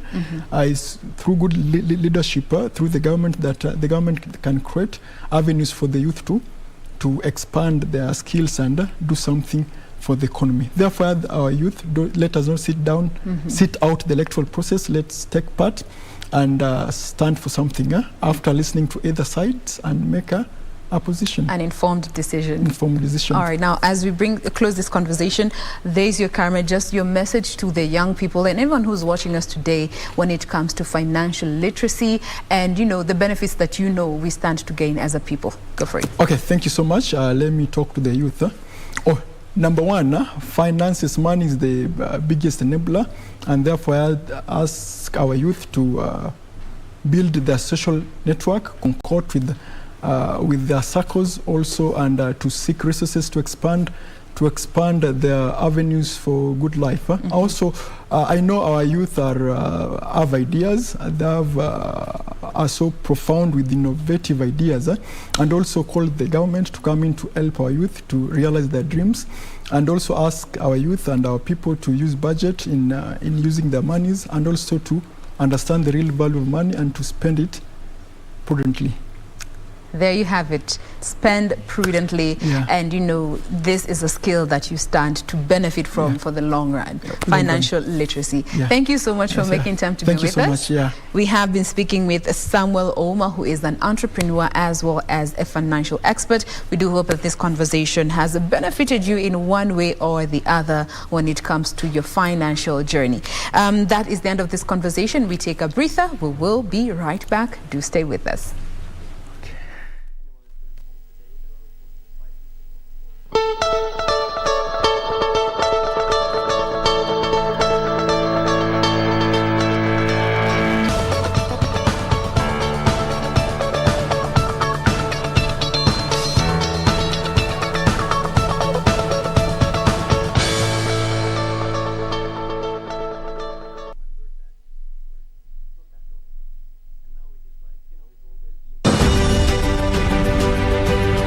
In the heart of Kibera lies a hidden treasure, a safe haven where every child is just as important as the other. Here, all are equal in the eyes of the teachers.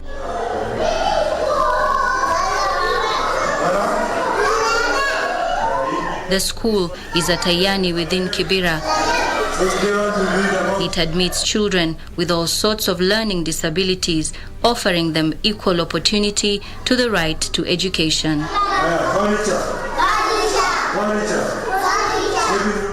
Unlike physical disabilities that are often easily detectable at a glance, in learning disabilities, it is the right assessment that will give the right intervention. We talked to the director, Lily Oyare, who sheds some light on dyslexia, a learning disability that affects 1 in every 5 children globally, according to the American Psychiatric Association report. Those who are charged with developing the curriculum, if they can accommodate these children in the curriculum, let our curriculum be child-friendly, let our curriculum be inclusive of all the children. Dyslexia affects areas of the brain that process language, hence children with the disorder tend to be late in talking, can be slow in learning new words, and may delay in learning how to read. Dyslexic, these children have got difficulties in skills, learning, writing, and even reading and even remembering. There are those who write sounds looking the other way around. There are those even you teach them and they cannot even remember. Even if you do for them, they cannot even write. While dyslexia has no cure, it can be managed, and individuals with a disorder can live normal lives as fully functioning members of the society. Earlier, before coming here, I had a conversation with a mother of 2, Kaimuri Karauki, who in her early life experienced dyslexia. My reading was that of a 4th grader, and I had already done high school, and so that's when she did the assessment, that's when she told me I had dyslexia, and I'm like, what? Of course, spelling that word was horrible. But anyway, she explained what dyslexia was. It was a disability in reading. Not because I didn't have the intellect, but because my brain is structured differently. You need to know that there are some gifts for dyslexics. Like, we see the bigger picture. So if I'm going to be solving a problem, I don't think of solving it in a small space. So we look like we have grandiose. If I'm solving a problem, I want to solve it in maybe a grand, global perspective of that problem. These children can make it in future. Now that if we cannot go along with others, there are times that this child would be very much important, not necessarily that he has got a problem with the dyslexia or any other condition. All children are equal. There is no disabled child. And given an opportunity, all children thrive. After all is said and done, one can only wonder, will the concept of inclusive learning for all hold?